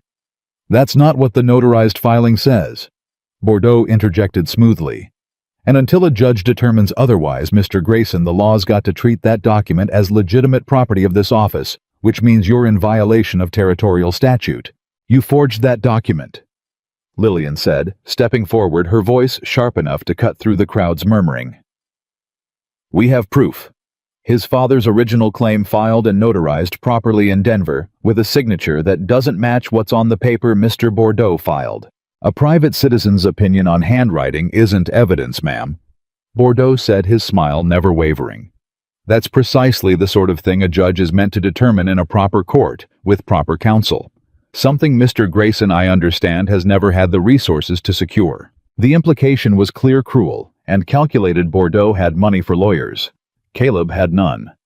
And in the space between those two facts lay the entire architecture of the fraud Bordeaux had been running for years. "Sheriff," Caleb said, his voice tight with barely controlled fury. "You know my family. You knew my father. You know I've never stolen a thing in my life." Sheriff Coburn's eyes flicked briefly toward Bordeaux, and something in that glance told Lillian everything she needed to know about where the sheriff's true loyalties, or at least his fears, actually lay. "I know what I know, Grayson," the sheriff said carefully. "But I've got a formal complaint filed and a notarized document as evidence, and until this gets sorted proper in front of a judge, I'm going to need you to surrender the document you removed. And if I refuse, then I'll have grounds to arrest you for theft and obstruction," the sheriff said, clearly uncomfortable with the words even as he said them. "I don't want to do that, Caleb, but you're not leaving me much choice." The crowd had gone silent watching, and Lillian felt the old familiar helplessness of watching a powerful man use the machinery of law and money to crush someone weaker.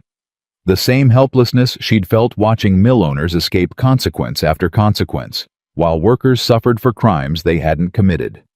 But this time, she was not going to stand silently by. "Sheriff Coburn," she said, stepping forward with a boldness that surprised even herself. "If Mr. Grayson surrenders that document, it will disappear from this office, the same way it appeared conveniently and in Mr. Bordeaux's favor.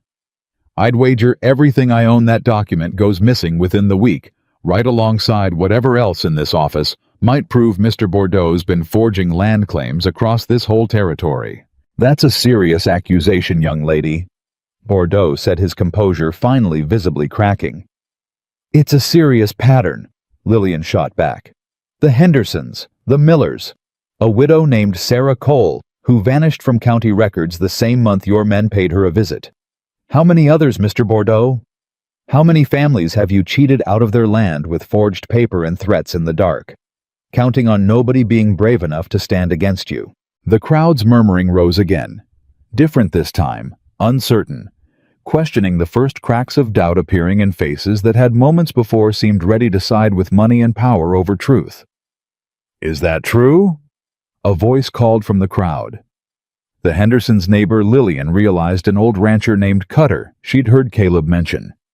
"Bordeaux, is that woman telling the truth about the Hendersons?" "I don't answer to accusations from hysterical women," Bordeaux snapped, and the crack in his composure widened further, the cultivated charm slipping to reveal something colder, more desperate underneath. "Hysterical," Lillian repeated, and let the word hang in the air a moment before continuing, her voice carrying clear across the gathered crowd. "I stood in the mud outside this very church 3 weeks ago while half this town laughed at me, and not one person called that hysteria. But a woman pointing out a pattern of fraud that's cost decent families their land and livelihoods, that's hysteria. Is it, Mr. Bordeaux? Seems to me the only thing hysterical here is a man so afraid of being caught that he's resorting to insults instead of answers." The sheriff shifted uncomfortably, clearly caught between the pressure of Bordeaux's money and the growing unease of the crowd around him. "Sheriff," Caleb said, seizing the moment, "I'm not surrendering evidence of fraud to the very office where that fraud was committed. But I'll gladly present it to a federal circuit judge alongside my father's original claim and testimony from any family in this county who's lost land to Bordeaux's schemes. If I'm wrong, let the judge say so. But I won't hand proof of a crime back to the man who committed it." Sheriff Coburn was quiet a long moment, torn visibly between two pressures, and finally reluctantly he nodded. "Circuit judge comes through Cheyenne Crossing in 3 weeks' time," he said. "I'll hold off on any arrest till then, Grayson, but you'd best have solid proof when that judge arrives, or I'll have no choice but to act on this complaint." 3 weeks, Caleb said. "We'll be ready." Bordeaux's cold eyes swept over the crowd, over the doubt now visible on faces that had once seemed solidly in his favor, and something dangerous settled behind his practiced smile. 3 weeks, he agreed softly. A great deal can happen in 3 weeks, Mr. Grayson. I'd advise you to consider your position very carefully before then. The threat, thinly veiled, as it was hung in the air like smoke. And as Bordeaux turned and walked away, his men falling in step behind him, Lillian felt Caleb's hand find hers, gripping tight. "That wasn't a warning about the court case," she said quietly. "No." Caleb agreed, his voice grim. "That was a threat against everything I've got left to lose, and he just found out exactly what that is." He looked at her. Then gray eyes fierce with a protectiveness that went far beyond any contract or arrangement, and Lillian understood with sudden clarity that the danger surrounding them had just shifted from a fight over land into something far more personal, far more dangerous. "We need to find the Hendersons," Lillian said. "The Millers. Anyone willing to testify against him. If we're going to survive the next 3 weeks, we can't do it alone." "No," Caleb agreed. "We can't." He pulled her close right there in the street, in full view of whatever remained of the crowd, and Lillian understood that whatever careful distance had once existed between them was gone, now burned away by shared danger and shared purpose alike. "I'm not losing you to that man," Caleb said fiercely against her hair. "Whatever it takes, whatever it costs, I'm not losing you the way I lost Daniel." "You won't," Lillian promised. Though even as she said it, a cold thread of fear wound through her chest, because Silas Bordeaux was not a man who made empty threats, and somewhere in the 3 weeks that stretched ahead of them, Lillian knew with the same instinct that had once warned her away from dangerous mill machinery and drunk foremen alike that Bordeaux intended to make good on every word of it. The Hendersons lived 4 miles east in a small house that had clearly once been prosperous and now wore neglect like a wound that hadn't healed right. When Caleb and Lillian arrived the next morning, an old man answered the door with a shotgun half raised before recognition softened his weathered face. "Grayson," he said, "didn't expect to see you out this way." "Cutter told you what happened in town yesterday?" Caleb asked. "Word travels fast in a county this small." The old man's eyes moved to Lillian, assessing. "You're the mud bride, the one who stood up to Bordeaux in front of the sheriff." "Lillian Harper," she said, extending her hand. "And I'd very much like to hear what happened to your eastern pasture, Mr. Henderson, if you're willing to tell it." Henderson's jaw worked for a long moment, old anger and older fear warring behind his eyes. "My wife's inside. She don't like talking about it. Broke something in her when we lost that land, something that ain't mended since." "I understand," Lillian said gently. "I lost my mother to men who didn't care whether she lived or died, so long as their profits stayed steady. I know what it costs to talk about a wound that's still open." Something in her voice must have reached him because Henderson stepped back from the door and gestured them inside. The story poured out slowly, painfully over cups of weak coffee at a table that had seen better decades. 2 years back, Bordeaux's men had arrived with paperwork claiming a tax lien on the Hendersons' eastern acreage paperwork. The old man swore he'd never signed, never even seen before that day. When he'd refused to honor it, Bordeaux's men had returned at night, burned half his hay stores, and made it clear, without ever saying so directly, what might happen to an old man and his wife living alone if he continued to resist. "We signed it over," Henderson said, his voice thick with shame. 40 acres of the best grazing land in this county gone for pennies on the dollar, because I was too old and too scared to fight a man with Bordeaux's money and Bordeaux's guns. "That's not shame, Mr. Henderson," Lillian said firmly. "That's survival. There's no dishonor in surviving." "Will you testify?" Caleb asked. "Before the circuit judge when he comes through Cheyenne Crossing." Henderson's hands trembled around his coffee cup. "Bordeaux finds out I'm testifying against him before that judge arrives. My wife and I won't live to see the hearing." "We'll protect you," Caleb said. "With what?" Henderson's laugh was bitter. "You've got a cabin and a herd of cattle, Grayson. Bordeaux's got money enough to hire every gun in the territory." Lillian leaned forward, her voice low and urgent. "Mr. Henderson, If you don't testify, if the Millers don't testify, if nobody stands up and tells the truth about what Bordeaux's done, he wins. Not just against Caleb, against every family he's cheated and every family he'll cheat next. Somebody has to be first. Somebody has to be brave enough to say enough. The old man was quiet a long moment, staring into his coffee like it might offer answers. Then from the doorway behind him, a new voice spoke. "I'll testify." Lillian turned to find an elderly woman standing there, thin and stooped, but with eyes that burned fierce despite her frailty. Mrs. Henderson clearly listening from the next room. "Martha," Henderson said, alarm coloring his voice. "You don't have to. I've been ashamed of what that man did to us for 2 years, Elias." Martha Henderson said, her voice trembling, but resolute. "I've watched you carry that shame like it was yours to bear, when the only shame in this belongs to Silas Bordeaux. I'm done being quiet. I'll stand before that judge and tell him exactly what happened, and exactly who's responsible." Henderson stared at his wife for a long moment, something shifting behind his tired eyes, and then he nodded slow and resolute. "All right," he said. "All right, Martha. We'll testify, both of us." Lillian felt something fierce and hopeful bloom in her chest, and beside her, Caleb reached for her hand, gripping it tight. "Thank you," Caleb said. "Both of you. This takes more courage than you know." "Courage," Martha said, "or just being too old and too tired to be afraid anymore. Either way, Mr. Grayson, you tell that judge everything, and you make sure Silas Bordeaux answers for what he's done." The Millers proved harder to convince. A younger couple with 3 small children, they had far more to lose and far less resolve to risk it, and their first conversation ended with the husband, Robert Miller, refusing outright. "I've got children to think of," he said, standing in his doorway with his arms crossed, unwilling even to invite them inside. "Bordeaux already took half our good land. I'm not risking what's left for a fight that ain't mine to win." "It became your fight the day he cheated you," Lillian said. "Refusing to testify doesn't make you safer, Mr. Miller. It just makes Bordeaux bolder." "Easy for you to say," Miller shot back. "You don't have 3 children who'd starve if something happened to me." The words landed hard, and Lillian felt the sting of them, even as she recognized the fear driving them. She glanced at Caleb, saw the frustration tightening his jaw, and made a decision. "Mr. Miller," she said, softening her voice, "I understand fear. I've lived with it my whole life.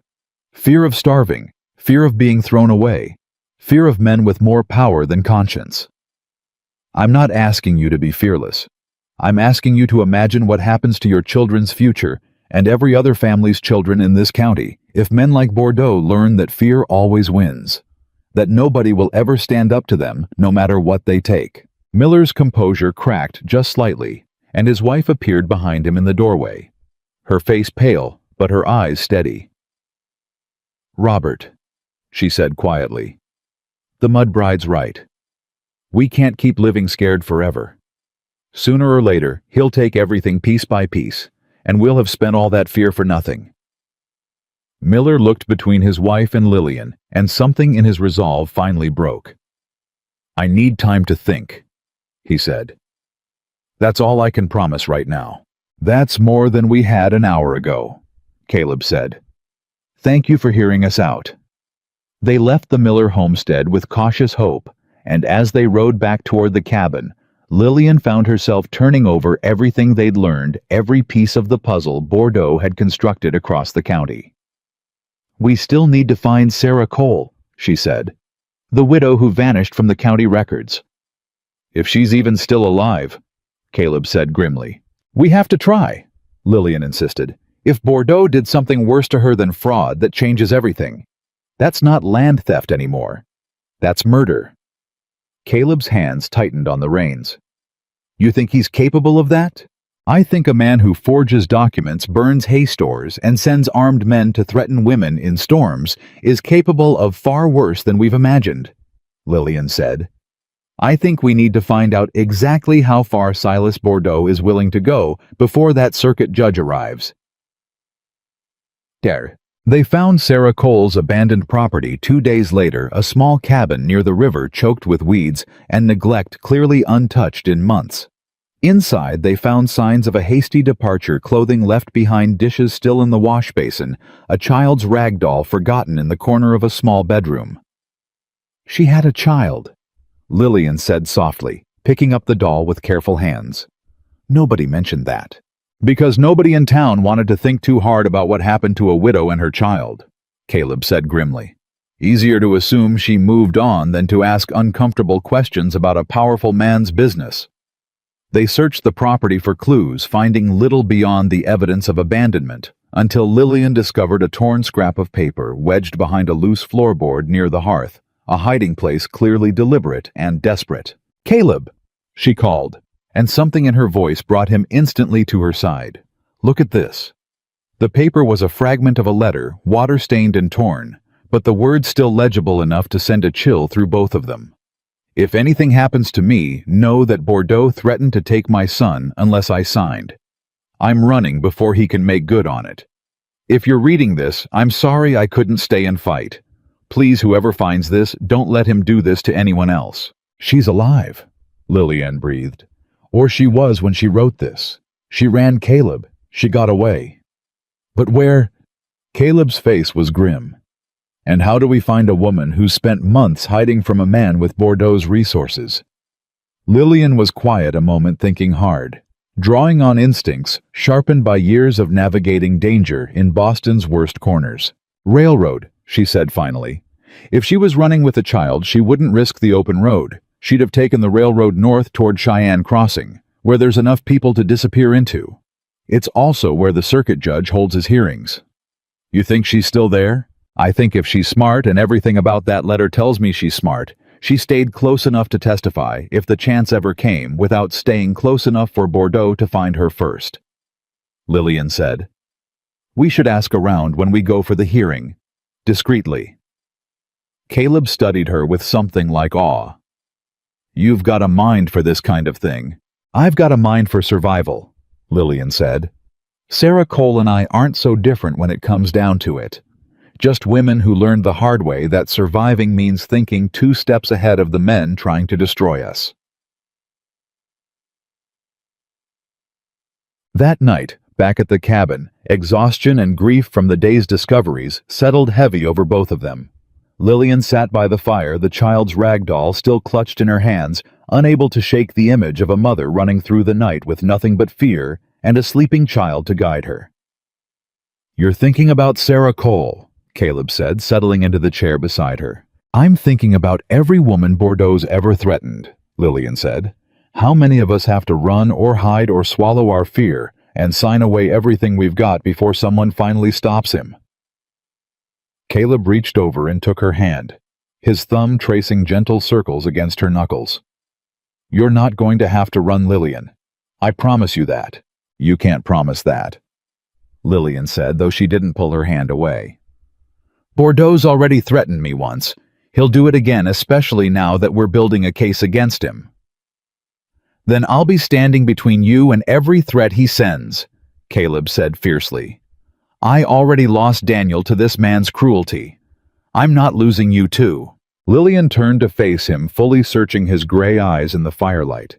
"You keep saying that like you think I'm made of something fragile that needs protecting." "I don't think you're fragile," Caleb said. "I think you're the strongest person I've ever known. But strong don't mean untouchable, Lillian, and I'll be damned if I stand by and let anything happen to you when I've got breath left to prevent it." Something in his voice, raw and unguarded, broke through the last of Lillian's careful reserve, and she leaned forward, resting her head against his shoulder, letting herself, for just a moment, be held, instead of holding everything together alone. "I'm scared," she admitted quietly. "I haven't let myself say that out loud since my mother died, but I'm scared, Caleb. Of Bordeaux, of losing this, of losing you. I'm scared too." Caleb set his arms, coming around her solid and warm and real. "But we're scared together now. That's different than being scared alone." They sat like that a long while, the fire burning low, the weight of Bordeaux's threat pressing against the fragile peace they'd built together, and neither of them heard the soft sound of hoofbeats stopping a quarter-mile down the mountain road, nor saw the shadow of a man dismounting, moving carefully through the darkness toward the cabin's edge. The attack came just before dawn, sudden and violent, shattering the fragile peace of the night. Lillian woke to the smell of smoke and Caleb's voice shouting her name, and by the time she'd scrambled down from the loft, the barn was already engulfed in flames, orange light flickering wild against the dark mountain sky. The herd... Caleb was already at the door, rifle in hand, his face carved from fury and fear. "Stay inside, bar the door." "No," Lillian said, grabbing her own coat. "I'm not staying behind while you face this alone. Not after last time." There was no time to argue. They ran together toward the barn, the heat of the fire pressing against them like a living thing.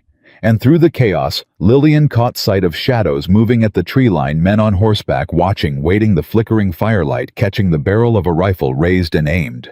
"Down!" Caleb tackled her hard, throwing them both to the ground as a shot cracked through the night air, splintering wood inches from where they'd been standing. "They're trying to kill us!"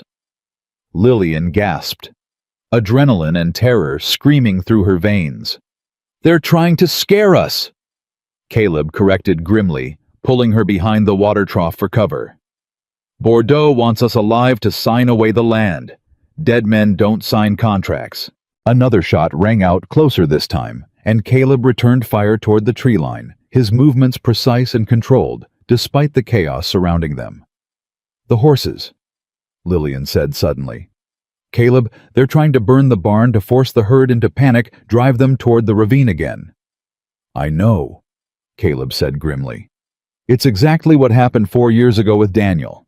Except this time, I'm not losing anybody." He moved fast, decisive, directing Lillian toward the relative safety of the cabin's stone foundation, while he worked to free the terrified cattle from the burning barn's edge, his movements sharp with the kind of controlled fury that came from watching history threaten to repeat itself. Lillian, refusing to simply hide, grabbed a bucket and began fighting the fire's edge alongside him, ignoring his shouted protests, her hands blistering against the heat as she worked to keep the flames from spreading toward the cabin itself. "Get back!" Caleb yelled, as a support beam cracked and fell, sending sparks showering across the yard. "Not until this fire's out," Lillian shouted back, refusing to retreat even as smoke stung her eyes and throat raw. It took nearly an hour to bring the fire fully under control. The barn itself a smoking ruin by the time the last flames died, but the cabin stood, and more importantly, both of them stood too exhausted and soot-stained, but alive. The shadows at the tree line had vanished sometime during the chaos, leaving behind only the wreckage of their intent, a warning unmistakable and brutal of exactly how far Bordeaux was willing to go. "He's escalating," Lillian said once the immediate danger had passed, sitting exhausted against the cabin wall, her hands raw and blistered. "This isn't about land anymore, is it?" "It never really was," Caleb said, settling beside her, his own hands scorched from the firefighting. "Bordeaux's not just after grazing rights. He's after control, and men like that don't stop pushing until somebody makes them stop. Or until somebody kills them," Lillian said quietly. "That's not who I am," Caleb said firmly. "I already lost myself once to that kind of anger after Daniel. I won't lose myself to it again, not even for this." "I know," Lillian said, reaching for his scorched hand, despite the pain in her own. "That's exactly why I trust you to lead this fight instead of just reacting to it." They sat together in the wreckage of the night's violence, the barn still smoldering behind them, and Lillian felt something harden inside her chest. Not fear anymore, but resolve, cold and clear as mountain water. "2 weeks until the circuit judge arrives," she said. "We need the Hendersons' testimony locked down, the Millers convinced, and Sarah Cole found before then. Bordeaux's not going to wait for us to be ready. We have to move faster than he expects." "Agreed," Caleb said. "Tomorrow we ride to Cheyenne Crossing. Start asking about Sarah Cole discreetly, see if the railroad station keeper remembers a woman traveling alone with a child some months back. And the Millers. I'll ride out again in a few days, give Robert time to think like he asked." Caleb said. Pressure won't help there. He needs to come to it himself. Lillian nodded. Exhaustion finally beginning to overtake the adrenaline that had carried her through the fire, and Caleb, noticing, pulled her gently against his side. You did good tonight, he said quietly. Damn good. Most folks would have stayed hidden behind that trough. Most folks haven't spent 6 years learning that hiding never actually keeps you safe, Lillian said. Only fighting does. They stayed like that until the sky began to lighten toward dawn. Two exhausted, soot-stained survivors leaning on each other amid the wreckage of a night that had tried and failed to break them, and somewhere in the smoke-stained air between them, unspoken but undeniable, lay a promise neither of them needed words to make. Whatever Bordeaux sent next, they would face it together or not at all. Cheyenne Crossing turned out to be larger than Lillian expected, a railroad town thick with the noise of commerce and strangers, and it took the better part of a day asking careful questions at the station house, the boarding rooms, and the small mercantile before they found a thread worth following. Woman with a boy traveling alone came through here maybe 4 months back, the station keeper said, squinting at them with the wary suspicion of a man who'd learned not to give away information for free. Paid cash, didn't want her name in the ledger. That the sort of thing you're asking after? That's exactly the sort of thing, Caleb said, sliding a coin across the counter. Any notion where she went from here? The station keeper pocketed the coin without hesitation. Took a room above the seamstress shop for a spell, far as I recollect. Went by Sarah Combs, though I always figured that wasn't her Christian name, given how she flinched whenever anybody called her by it too loud. Lillian's pulse quickened. Is she still there? Couldn't say. Ain't seen her around in a month or more. Might have moved on.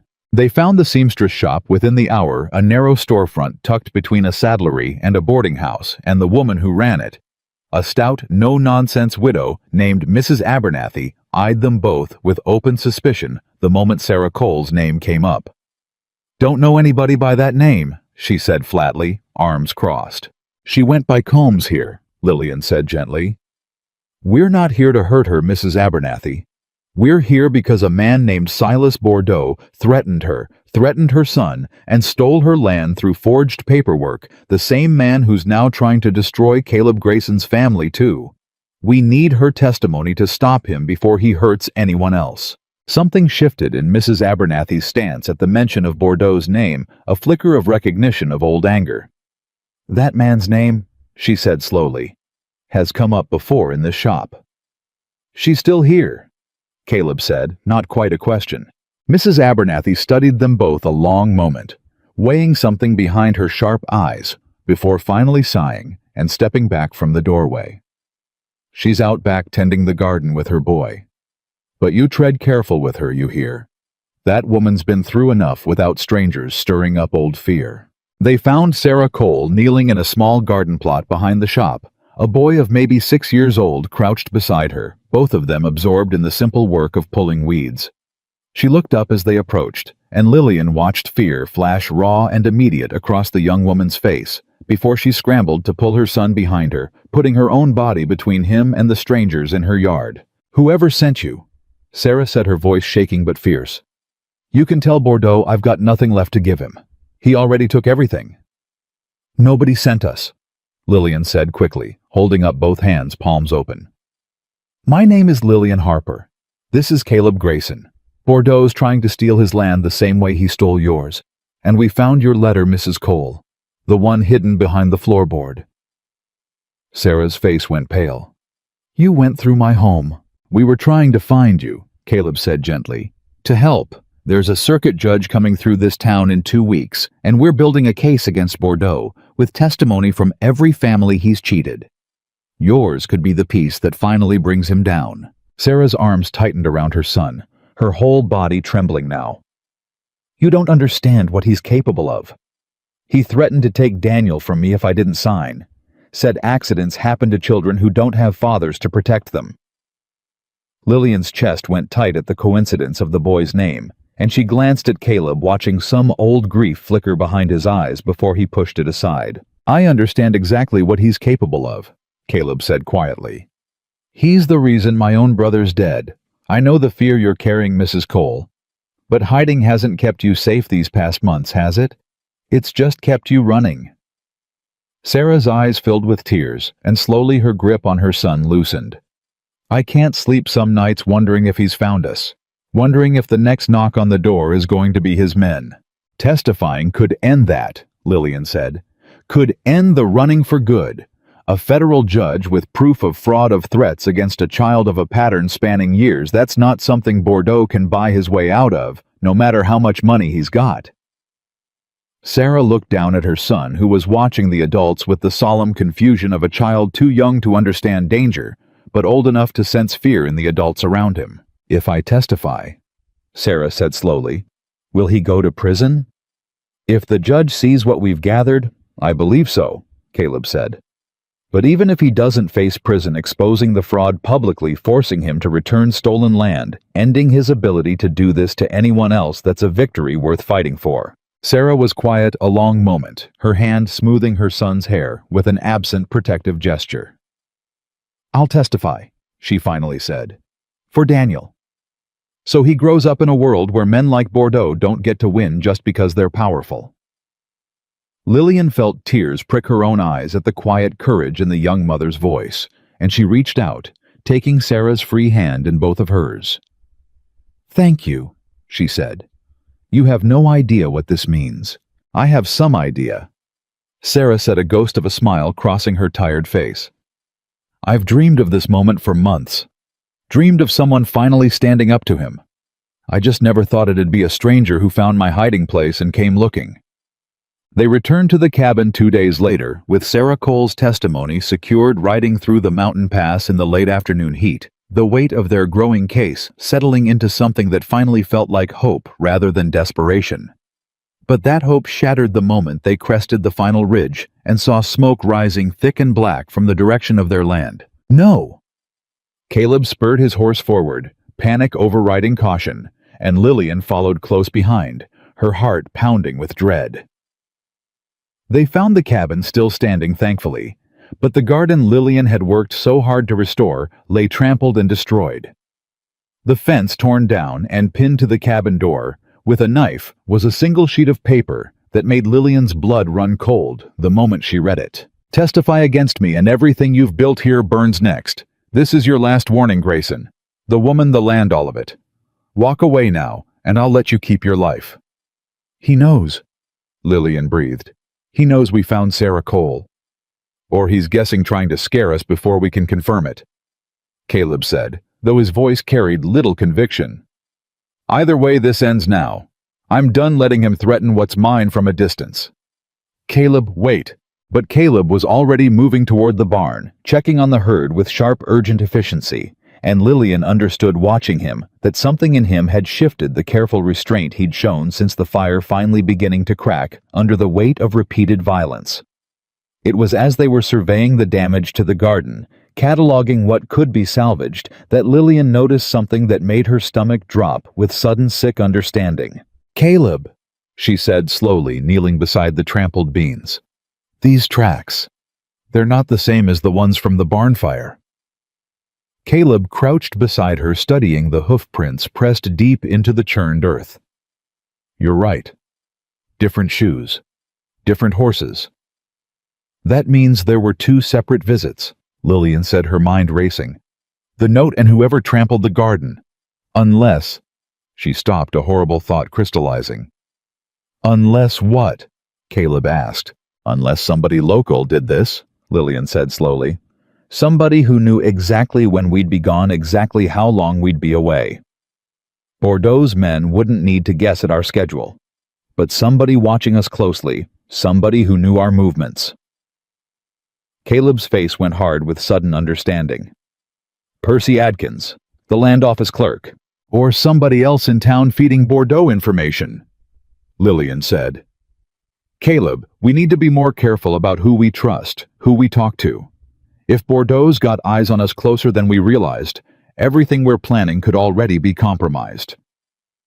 The realization settled heavy between them, and Caleb stood pacing the ruined garden with barely contained fury. "I should go into town," he said, Confront Bordeaux directly, force this to a head before he can do anything worse. That's exactly what he wants, Lillian said sharply, standing to face him. Caleb, think. He's trying to provoke you into something rash, something that gives him grounds to have you arrested, or worse, before the circuit judge even arrives. Don't give him that satisfaction. Caleb's jaw worked torn between fury and reason, and Lillian stepped closer, placing both hands against his chest, feeling his heart pounding hard beneath her palms. We're closer than we've ever been, she said. 2 more witnesses secured. Sarah Cole's testimony, the forged document, the Hendersons ready to speak. We can't throw that away now because Bordeaux's trying to scare us into a mistake. Caleb's hands came up to cover hers, his breathing slowly steadying under her touch. You're right. I know you're right. It's just... His voice broke slightly. Every time I think we're safe, he finds a new way to remind us we're not. I know, Lillian said softly. But we're still standing. That has to count for something. That night, exhaustion from the day's events settled deep into both of them, and they worked together in tense, quiet efficiency to repair what they could of the garden fence before darkness made the work impossible. It was well past dark when Lillian, carrying a bundle of salvaged tools back toward the barn, felt her foot catch on a root hidden beneath the trampled earth. She went down hard, her hand instinctively reaching to break the fall, and pain exploded through her wrist and palm as it connected with the sharp edge of a fallen fence post. Lillian?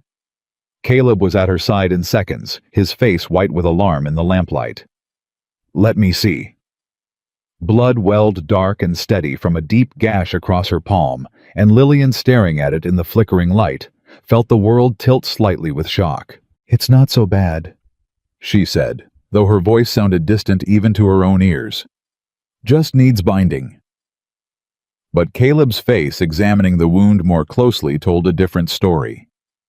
This needs stitching, Lillian. It's deep and dirty from the fall. Left untreated in this heat, it could turn septic within days. He carried her inside despite her protests, settling her at the scarred table and working with quick practiced efficiency to clean and dress the wound, his hands surprisingly gentle despite the urgency in his movements. You've done this before, Lillian observed, gritting her teeth against the sting of the whiskey he used to clean the cut. More times than I care to count, Caleb said grimly. Cattle work's not gentle on a man's hands, or a woman's apparently. He stitched the wound with careful precision, and Lillian, watching his face in the lamplight, saw the tension there, the fear he was trying hard not to show. You're worried, she said. I'm always worried lately, Caleb admitted. Worried Bordeaux's watching closer than we know. Worried something worse than a cut hand is coming next. Worried I brought you into danger you never asked for when I knelt down in that mud outside the church. I asked for this, Lillian said firmly. The moment I took your hand up onto that wagon, I chose this, Caleb. Every bit of it. The danger doesn't change that. Caleb finished the last stitch and sat back, studying her with an intensity that made her breath catch. I never expected to feel this way about anyone again, he said quietly. Not after Daniel. I built walls so high I figured nothing could ever get through them. And now, I can't imagine a single day without you in it, Caleb said, his voice rough with an honesty that stripped away every careful defense he'd maintained. That terrifies me more than Bordeaux ever could. Lillian reached up with her uninjured hand and cupped his face, feeling the rasp of stubble against her palm. Then let it terrify you. Fear's not weakness, Caleb. It's just proof that something finally matters enough to be afraid of losing. He turned his face into her palm, pressing a kiss against the scarred skin there, and Lillian felt something in her chest crack wide open, not with pain, but with a tenderness so overwhelming it nearly brought her to tears. I love you, Caleb said suddenly, the words rough and unpolished, but utterly sincere. I know it's fast. I know we've only had a few weeks. But I love you, Lillian Harper, and I'm done pretending otherwise. Lillian's breath caught tears finally spilling over, despite every effort to hold them back. I love you too, she whispered. I think I have since you knelt down in that mud and asked if I was hurt instead of asking if I'd survive. They kissed slowly, carefully, mindful of her injured hand, and in that small, quiet moment, surrounded by the wreckage of a garden and the looming threat of a man determined to destroy everything they'd built, Lillian felt something unshakable settle into place between them. Whatever came next, they would face it as partners, as something far deeper than an arrangement. The fever came 2 days later, sudden and violent, catching them both off guard, despite Caleb's careful attention to the wound. Lillian woke in the night, burning hot, her whole body trembling, the stitched cut across her palm swollen and angry with infection, despite his best efforts. "Caleb." Her voice was barely a whisper, thick with confusion and pain. He was beside her instantly, his hand against her forehead recoiling at the heat radiating from her skin. "God, Lillian, you're burning up. Hurts." She managed her mind already beginning to swim with fever delirium. "Everything hurts." Caleb worked fast, stripping back blankets, soaking cloths in cool water from the creek, his movements sharp with barely controlled panic. "Stay with me. Lillian, stay with me. You hear? I'm going to fix this." "Don't leave," Lillian murmured, her fever-bright eyes finding his face in the lamplight. "Please don't leave me alone. Everyone leaves. Mother left. Father left before that. Please don't." "I'm not going anywhere," Caleb said fiercely, gripping her uninjured hand tight. "Never. Do you hear me? I'm not your father. I'm not going to leave you alone in this. Not now. Not ever."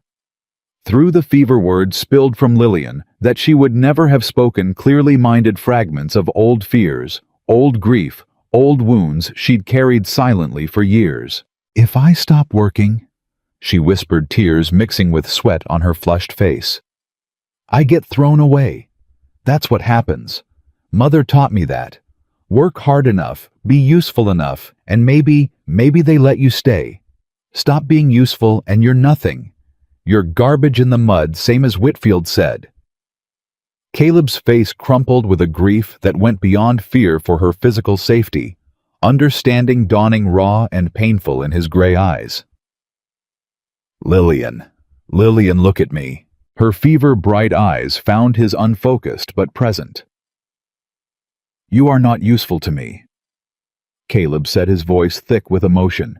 "You are not a hired hand, not a worker I'm keeping around because you're good with a garden or handy in a kitchen. I love you. Do you understand? I love you whether you're strong or weak, whether you're working or resting, whether you're perfectly well or burning up with fever in my arms right now. Nothing you could stop doing would ever make me throw you away." Lillian's breath hitched something in her fever-addled mind, grasping desperately at his words, even as consciousness began to slip further from her grasp. "Promise?" she whispered. "I promise," Caleb said fiercely. "Now stay with me. Fight this, Lillian. Fight the way you fought Whitfield, the way you fought Bordeaux's men in the storm. Fight for me." The night stretched long and terrible, Caleb never once leaving her side, cooling her fevered skin with damp cloths, forcing water past her cracked lips, praying with a desperation he hadn't allowed himself since kneeling over his dying brother 4 years before. Near dawn, the fever finally began to break. Lillian's trembling, slowly easing into exhausted natural sleep, and Caleb, watching her breathing steady, finally allowed himself to weep silent. Relieved tears for a woman who had, in the span of a single terrible night, become more essential to his survival than he'd ever imagined possible. She woke the following afternoon, weak but lucid, to find Caleb still beside her. His eyes red-rimmed with exhaustion and worry, his hand never once having released hers through the long hours of her fever. "You stayed," she murmured. "Told you I would," Caleb said, his voice rough with relief. "How do you feel?" "Weak," Lillian admitted. "Embarrassed, if I'm honest. I don't remember everything I said last night, but I remember enough to know I wasn't exactly composed." "You don't need to be embarrassed," Caleb said gently. "You told me things I needed to hear even if the telling cost you something. I understand now better than I did before exactly what kind of wounds you're carrying." Lillian's face flushed with something beyond fever. "What did I say?" Enough for me to understand why you work so hard to be useful, Caleb said carefully. Enough for me to promise you clear-headed this time that nothing you do or don't do will ever change how I feel about you. You're not garbage in the mud, Lillian. You never were. Tears filled her eyes, and this time, weak as she was, she let them fall freely. Nobody's ever said that to me. Not like that. Not and meant it. I mean it, Caleb said, pressing a gentle kiss to her forehead. Every word. They stayed like that a long while. Lillian slowly recovering her strength under Caleb's careful attention. And it was 2 days later, once she was strong enough to sit at the table again, that Caleb brought her news that shattered the fragile peace they'd found. Robert Miller sent word. He said, his face grim. He's agreed to testify. That's good news, Lillian said, though something in Caleb's expression told her there was more. There's more, Caleb confirmed. Sheriff Coburn wrote out this morning. Bordeaux's filed additional paper claims, now that I coerced you into staying here against your will, that the whole arrangement's improper, and possibly criminal. He's trying to have the sheriff remove you from the property entirely, claims it's for your own protection. Lillian's stomach dropped. He's trying to separate us before the hearing. He's trying to destroy our case any way he can, Caleb said grimly. If he can convince the sheriff you're here under duress, it undermines everything, including your testimony about the men who threatened you in the storm. Then we go to Coburn together, Lillian said, already pushing herself up from the table, despite her lingering weakness. I tell him myself in my own words that I'm here because I choose to be. That nothing about this arrangement is coerced. You're still recovering, Caleb protested. You should rest. I'll rest after we've stopped Bordeaux from tearing apart everything we've built, Lillian said fiercely. I didn't survive a Boston mill, a cruel town, a knife wound, and a fever just to let that man win. Now, Caleb, help me get dressed. We're going to town. Caleb studied her a long moment, pride and worry warring behind his eyes before finally nodding. All right. But you tell me the moment you feel weak, and we're coming straight home. Agreed. They rode into Copper Creek together that afternoon, Lillian pale but resolute beside Caleb, and found Sheriff Coburn at his office clearly uncomfortable with the paperwork Bordeaux had filed against them. Miss Harper, the sheriff said, surprise evident on his weathered face. Didn't expect you to come in person. I understand Mr. Bordeaux has suggested I'm being held against my will, Lillian said, her voice steady despite her exhaustion. I'd like to state clearly, and for your records, that I am at the Grayson property entirely by my own choice. Nobody coerced me into anything. In fact, Sheriff, I intend to marry Caleb Grayson, and I'd like that stated for the record as well. The words hung in the air, and Lillian felt Caleb go rigid beside her with surprise, before something fierce and joyful broke across his face. Lillian, I meant what I said, Lillian told him, meeting his eyes, with a steadiness that belied the racing of her heart. I love you, Caleb Grayson, and I'm done letting Silas Bordeaux dictate the terms of my life. If you'll still have me. Caleb's answer came not in words, but in the way he pulled her close right there in the sheriff's office and kissed her with a fierce, joyful desperation that left no room for doubt. Sheriff Coburn cleared his throat, clearly caught off guard but not displeased by the display. Well, I suppose that settles Bordeaux's claim of coercion, don't it? It does. Caleb said, his voice rough with emotion, his forehead resting against Lillian's. Sheriff, I want this on record too. I intend to marry this woman the moment the circuit judge finishes with Bordeaux's case. Legal proper in front of the whole county if she'll have it that way. I'll have it exactly that way, Lillian said, laughing, despite the tears in her eyes.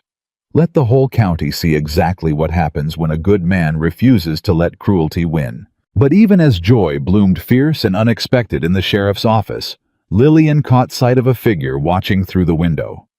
Silas Bordeaux himself, his cold eyes fixed on the scene before him, his composure finally completely gone, replaced by something dark and dangerous, that promised the fight was far from over. The circuit judge would arrive in less than a week now, and Bordeaux cornered, and desperate was clearly done playing by anything resembling rules. Bordeaux moved fast. Once the sheriff's office scene made clear, his coercion claim had failed. Within 2 days, word reached the cabin through a breathless young rider from the Miller homestead. Robert Miller had been found beaten on the road into town, left barely conscious in a ditch, his testimony against Bordeaux apparently the price of the attack. "Is he alive?" Caleb demanded, already moving toward the barn. "Alive," the boy gasped. "But hurt bad. Doc's with him now. He's asking for you, Mr. Grayson. Says it's urgent."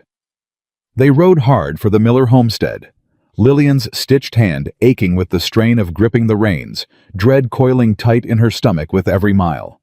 They found Robert Miller propped in his bed, his face swollen and bruised nearly beyond recognition, his wife hovering close with tear-streaked cheeks.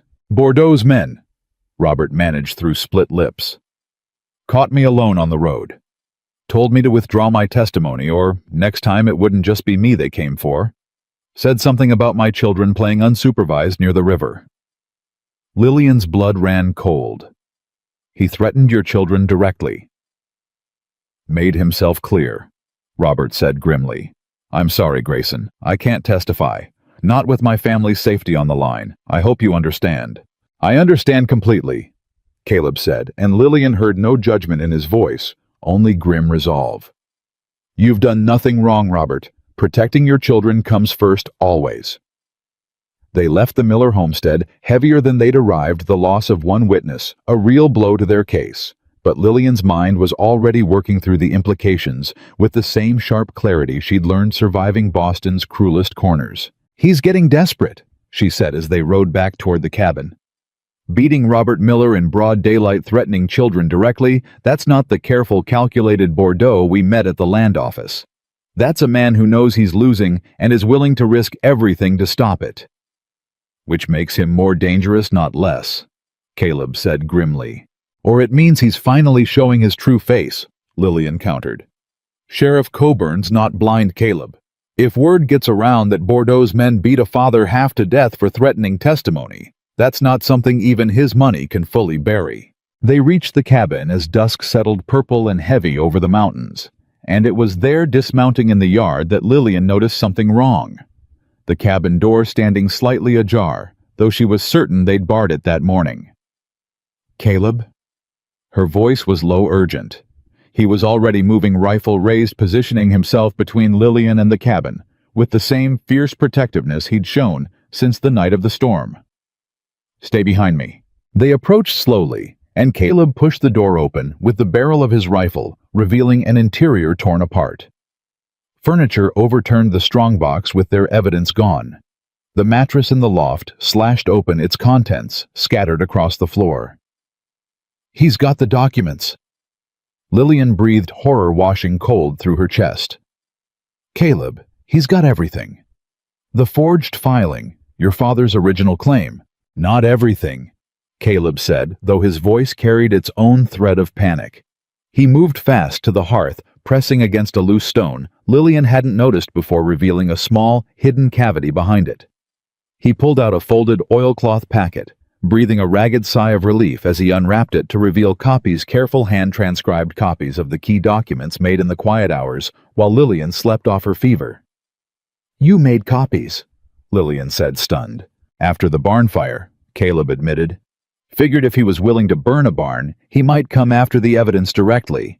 Wasn't about to let one break-in destroy everything we've built." "Thank God for your caution," Lillian said, relief flooding through her. "But he doesn't know these exist. If he thinks he's destroyed our evidence entirely." "Then he'll think he's won," Caleb finished grimly. "Which means he might get careless. Might do something rash, thinking there's no more risk." They spent the rest of the evening restoring order to the cabin, and it was well past midnight, both of them exhausted from the long, brutal day, when a soft knock sounded at the cabin door. Hesitant, careful, nothing like the aggressive pounding of Bordeaux's men. Caleb answered, rifle ready to find Percy Adkins standing in the darkness, his young face pale and terrified, glancing repeatedly over his shoulder, like a man being followed. "Mr. Grayson," Percy said, his voice shaking. "I need to talk to you, please. I don't have much time." Caleb studied him warily. "You're the land office clerk, the one who filed Bordeaux's forged paper." "I know," Percy said miserably. I know what I did, and I've hated myself for it every day since. Bordeaux paid me, threatened my mother's boarding house if I refused. But what happened to Robert Miller today, that's too far. I can't be part of that anymore. What are you offering? Lillian asked, stepping forward, cautious hope threading through her voice. The truth, Percy said. In writing signed and notarized by a colleague of mine in Cheyenne Crossing who owes Bordeaux nothing.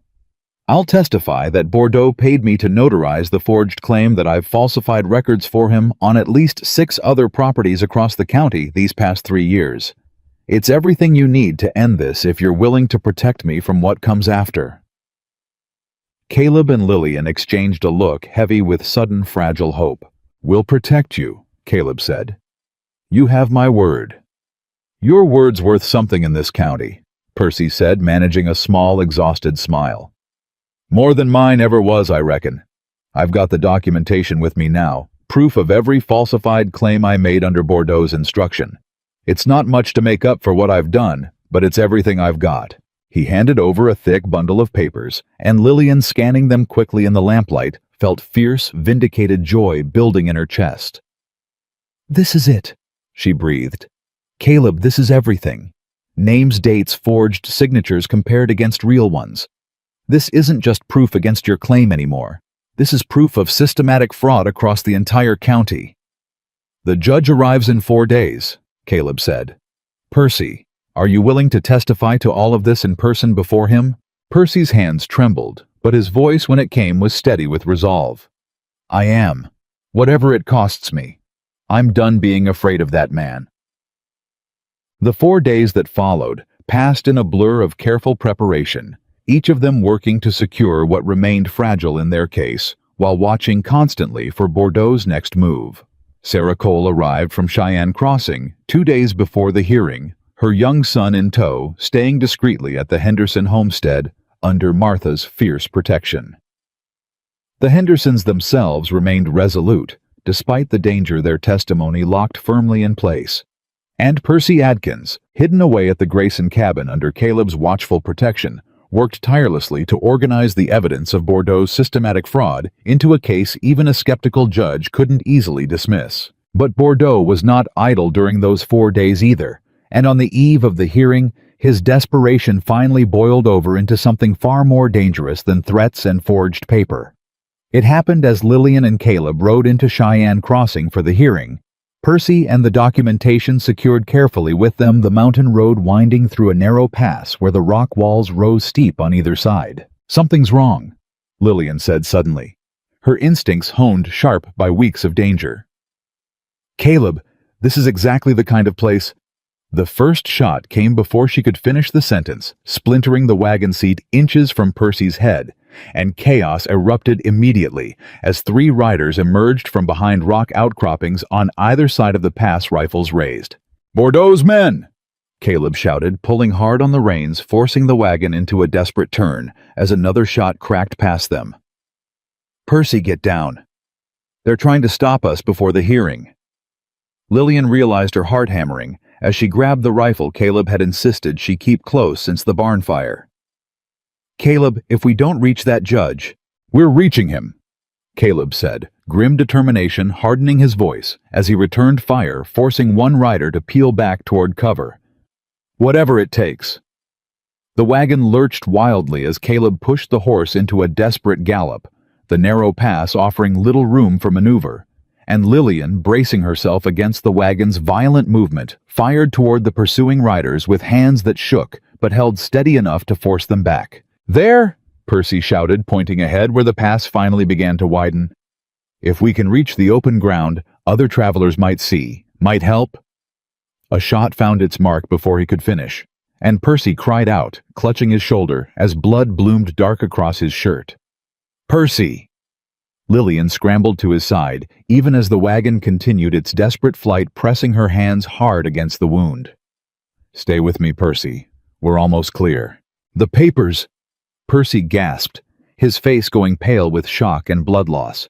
Protect the papers. Don't let them stop you, whatever happens to me. Nobody's dying today. Caleb snarled, pushing the horse harder as they finally broke free of the narrow pass into open ground.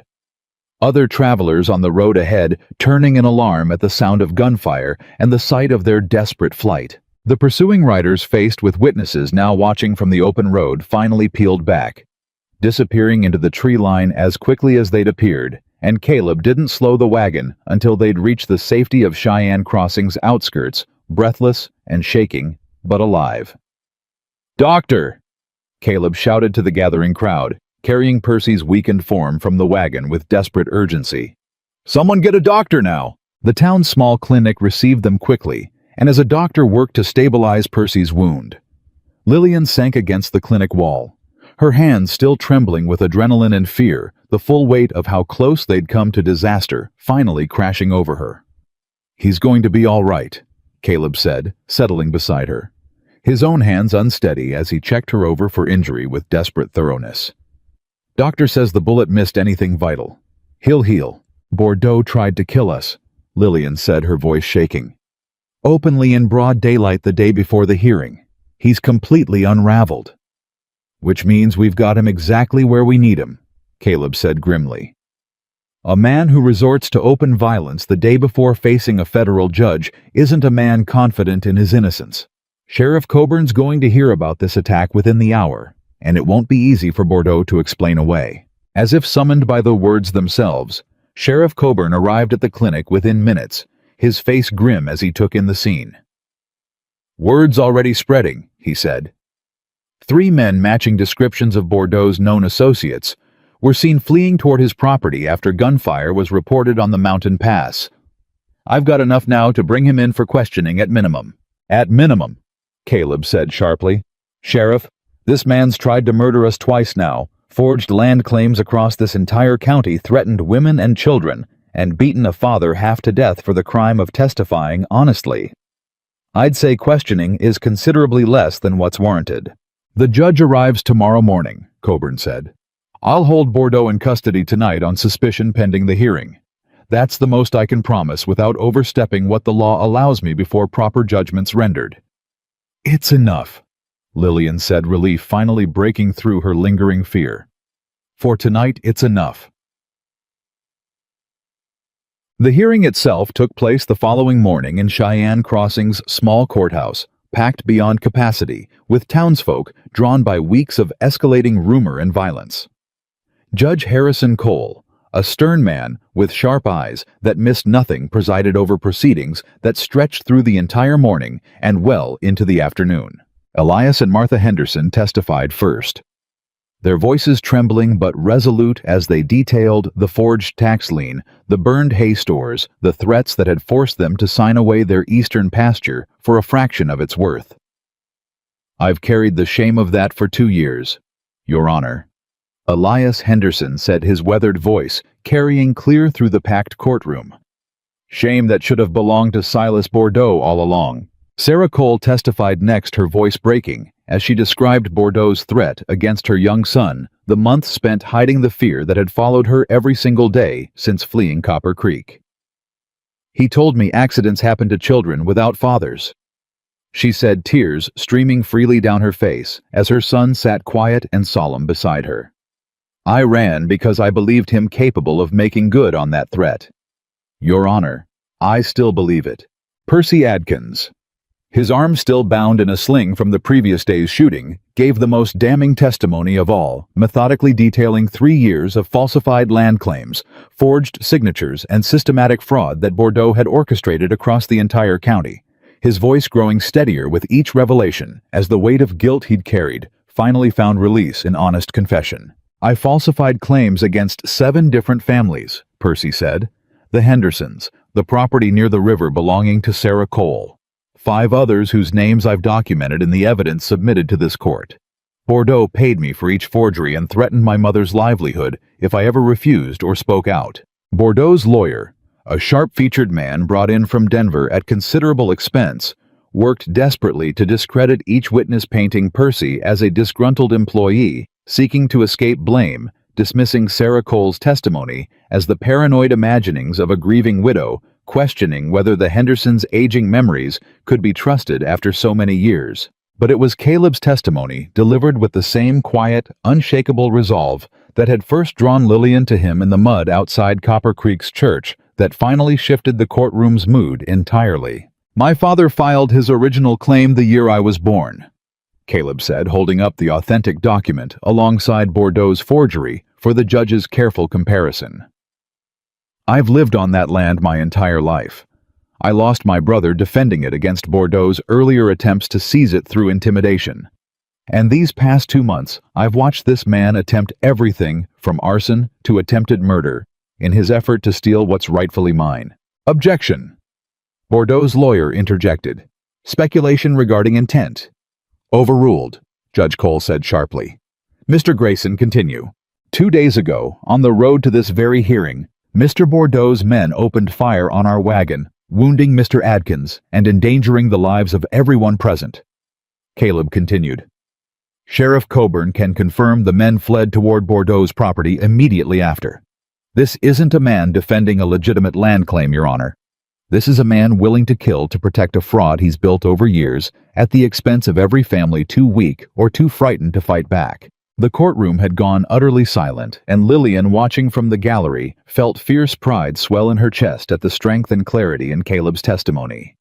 Judge Cole's sharp eyes moved finally to Bordeaux himself, who sat rigid and pale at the defendant's table, his careful composure entirely abandoned now. "Mr. Bordeaux," the judge said, his voice carrying the weight of absolute authority, "you've heard testimony from 7 witnesses, documented evidence of forged land claims spanning 3 years, and first-hand accounts of arson and attempted murder committed by men in your employ. Do you have anything to say in your defense?" Bordeaux's composure finally shattered completely. "This is a conspiracy," he snarled, rising from his seat, despite his lawyer's restraining hand. "These people are lying, all of them coerced by Grayson into fabricating—" "Sit down, Mr. Bordeaux," Judge Cole said sharply, "or I'll have you removed from this courtroom entirely." Bordeaux sank back into his seat, his face contorted with fury and desperation, and the judge turned his attention to the assembled courtroom with the gravity of a man about to render final judgment. "Having reviewed the evidence presented," Judge Cole said, including handwriting analysis, confirming the forgery of the Grayson land claim testimony from Mr. Adkins, detailing systematic fraud across 7 separate properties, and first-hand accounts of violence committed against multiple witnesses. In an attempt to obstruct this very proceeding, this court finds sufficient grounds to void all fraudulent claims filed by Silas Bordeaux against the properties in question. A murmur rippled through the courtroom, hope and vindication mixing in equal measure among the assembled witnesses. Furthermore, the judge continued, "Given the severity of evidence regarding attempted murder on the road to this hearing and the pattern of violence and intimidation documented throughout these proceedings, I am ordering Mr. Bordeaux held for federal trial on charges of fraud, forgery, and conspiracy to commit murder. Sheriff Coburn, take him into custody immediately." The courtroom erupted into a mixture of gasps and quiet relieved weeping. As Sheriff Coburn moved to place Bordeaux in irons, the man's face a mask of disbelief and fury as the full weight of consequence finally landed after years of unchecked cruelty. "You'll regret this, Grayson," Bordeaux snarled as the sheriff led him from the courtroom. "This isn't over." "It's over, Bordeaux," Caleb said quietly, his voice carrying easily through the hushed courtroom. "It's been over since the moment you decided threatening innocent families was an acceptable cost of doing business. Justice just took longer to arrive than it should have." The weeks that followed the hearing brought a transformation to Copper Creek that Lillian could scarcely have imagined during her first humiliating morning in that mud-soaked churchyard. The Hendersons' eastern pasture was returned to them by federal order, and Elias Henderson wept openly at the courthouse when the deed was finally restored to his name. Sarah Cole's property near the river was likewise returned, and she and her young son settled back into their small cabin with a security they hadn't known in months. Robert Miller, still healing from his injuries, watched with quiet satisfaction as Bordeaux's federal trial date was set, the man's considerable fortune already beginning to unravel under the weight of mounting civil suits from every family he'd defrauded. Percy Adkins, in recognition of his crucial testimony and genuine remorse, was granted leniency by the court in exchange for his continued cooperation in unwinding the full extent of Bordeaux's fraudulent claims, and Caleb, in a gesture that surprised the whole county, offered the young man honest work on the Grayson Ranch. Once his shoulder healed a fresh start, far removed from the corruption that had once controlled him. But it was the quiet moments away from courthouses and testimonies, and the machinery of justice finally turning in their favor, that meant the most to Lillian. She stood in the restored garden behind the cabin on a warm afternoon, 3 weeks after the hearing. Tending the beans and squash that had somehow survived Bordeaux's earlier destruction, when Caleb approached from the barn, something careful and nervous in his expression that immediately caught her attention. "You've got a look about you," she said, straightening from her work, wiping dirt from her hands onto her apron. "Do I?" Caleb's attempt at casualness fooled neither of them. "Caleb Grayson, in 3 months of knowing you, I've watched you face armed men without flinching," Lillian said, amusement warming her voice. "What exactly has you this nervous now?" Caleb reached into his coat pocket, and Lillian's breath caught as he withdrew a small ring, simple but beautifully made, clearly crafted with careful attention. "I had this made in Cheyenne Crossing." He said, his voice rough with an emotion he no longer bothered hiding. "Was going to wait for some perfect moment, some grand gesture worthy of everything you've done for this family, for this county. But I've learned these past months that perfect moments don't wait for us to be ready for them. Sometimes you just have to reach for what matters, and trust it'll be enough." He knelt right there in the garden soil, the same soil his mother had once tended, the same soil that had begun its own slow healing alongside everything else Bordeaux's cruelty had tried to destroy. "Lillian Harper," Caleb said, 3 months ago, "I found you in the mud outside a church abandoned by a man too small to recognize what he was throwing away. I told the whole town I'd take you up this mountain on nothing but an arrangement work, for keep nothing more expected. I didn't know then that I was about to find the one thing I'd stopped believing I deserved after losing Daniel. Someone who'd stand beside me, not because she had to, but because she chose to every single day, through fire and fever and men with guns trying to tear us apart." Tears streamed freely down Lillian's face now, and she made no effort to stop them. "I love you," Caleb continued, his own eyes bright with unshed emotion. "Not because you're useful, not because you cook or garden or fight like hell when danger comes calling. I love you because you looked up at me from that mud and refused to be anything less than exactly who you are. Will you marry me, Lillian? Properly before God and this whole county as my wife and my partner, and the only person I ever want beside me for whatever comes next." "Yes," Lillian said, the word breaking free on a sob of pure joy. "Yes, Caleb, 1,000 times yes."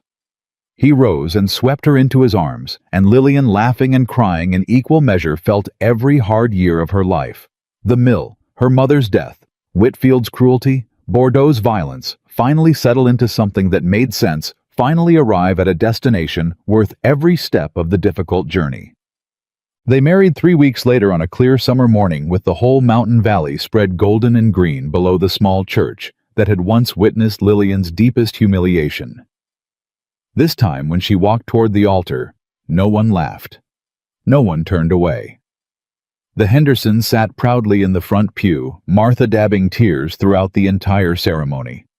Sarah Cole's young son served as an eager, if slightly clumsy ring-bearer, delighted with his important role.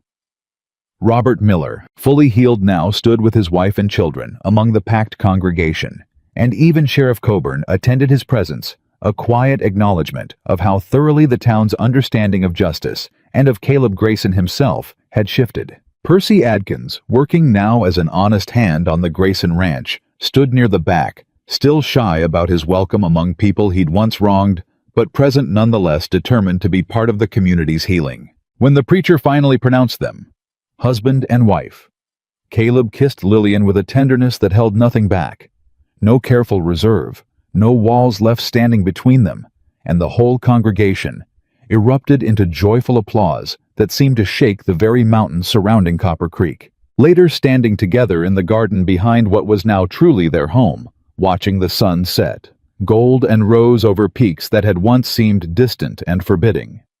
Lillian rested her head against Caleb's shoulder, feeling his arms secure and warm around her. "Do you ever think about that morning?" she asked quietly. "In the mud outside the church." "Every day," Caleb admitted. "Think about how close I came to riding past to minding my own business the way half that crowd expected me to.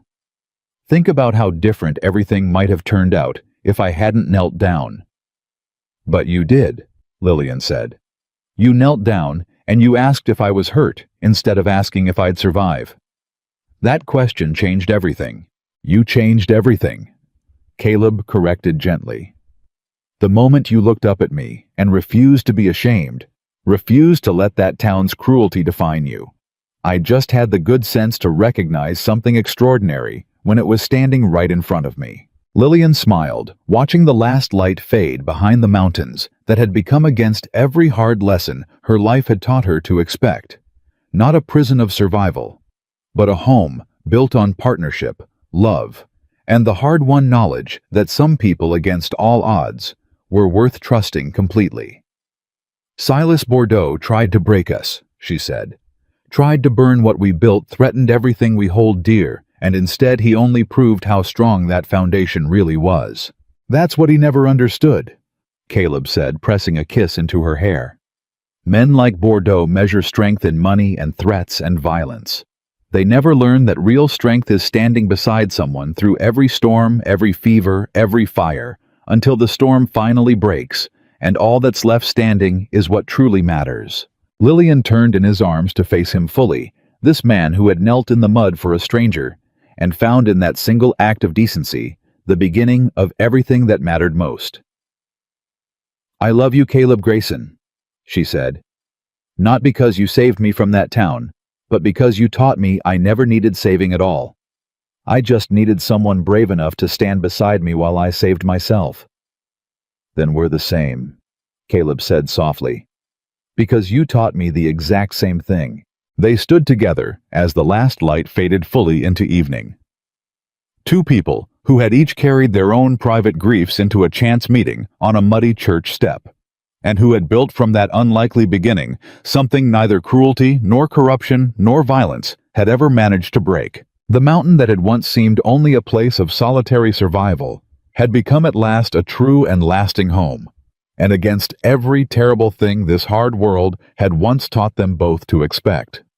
Caleb and Lillian Grayson had found exactly what they never believed they deserved, a love strong enough to weather any storm, and a life built not on fear, but on the unshakable certainty of standing together always for whatever came next.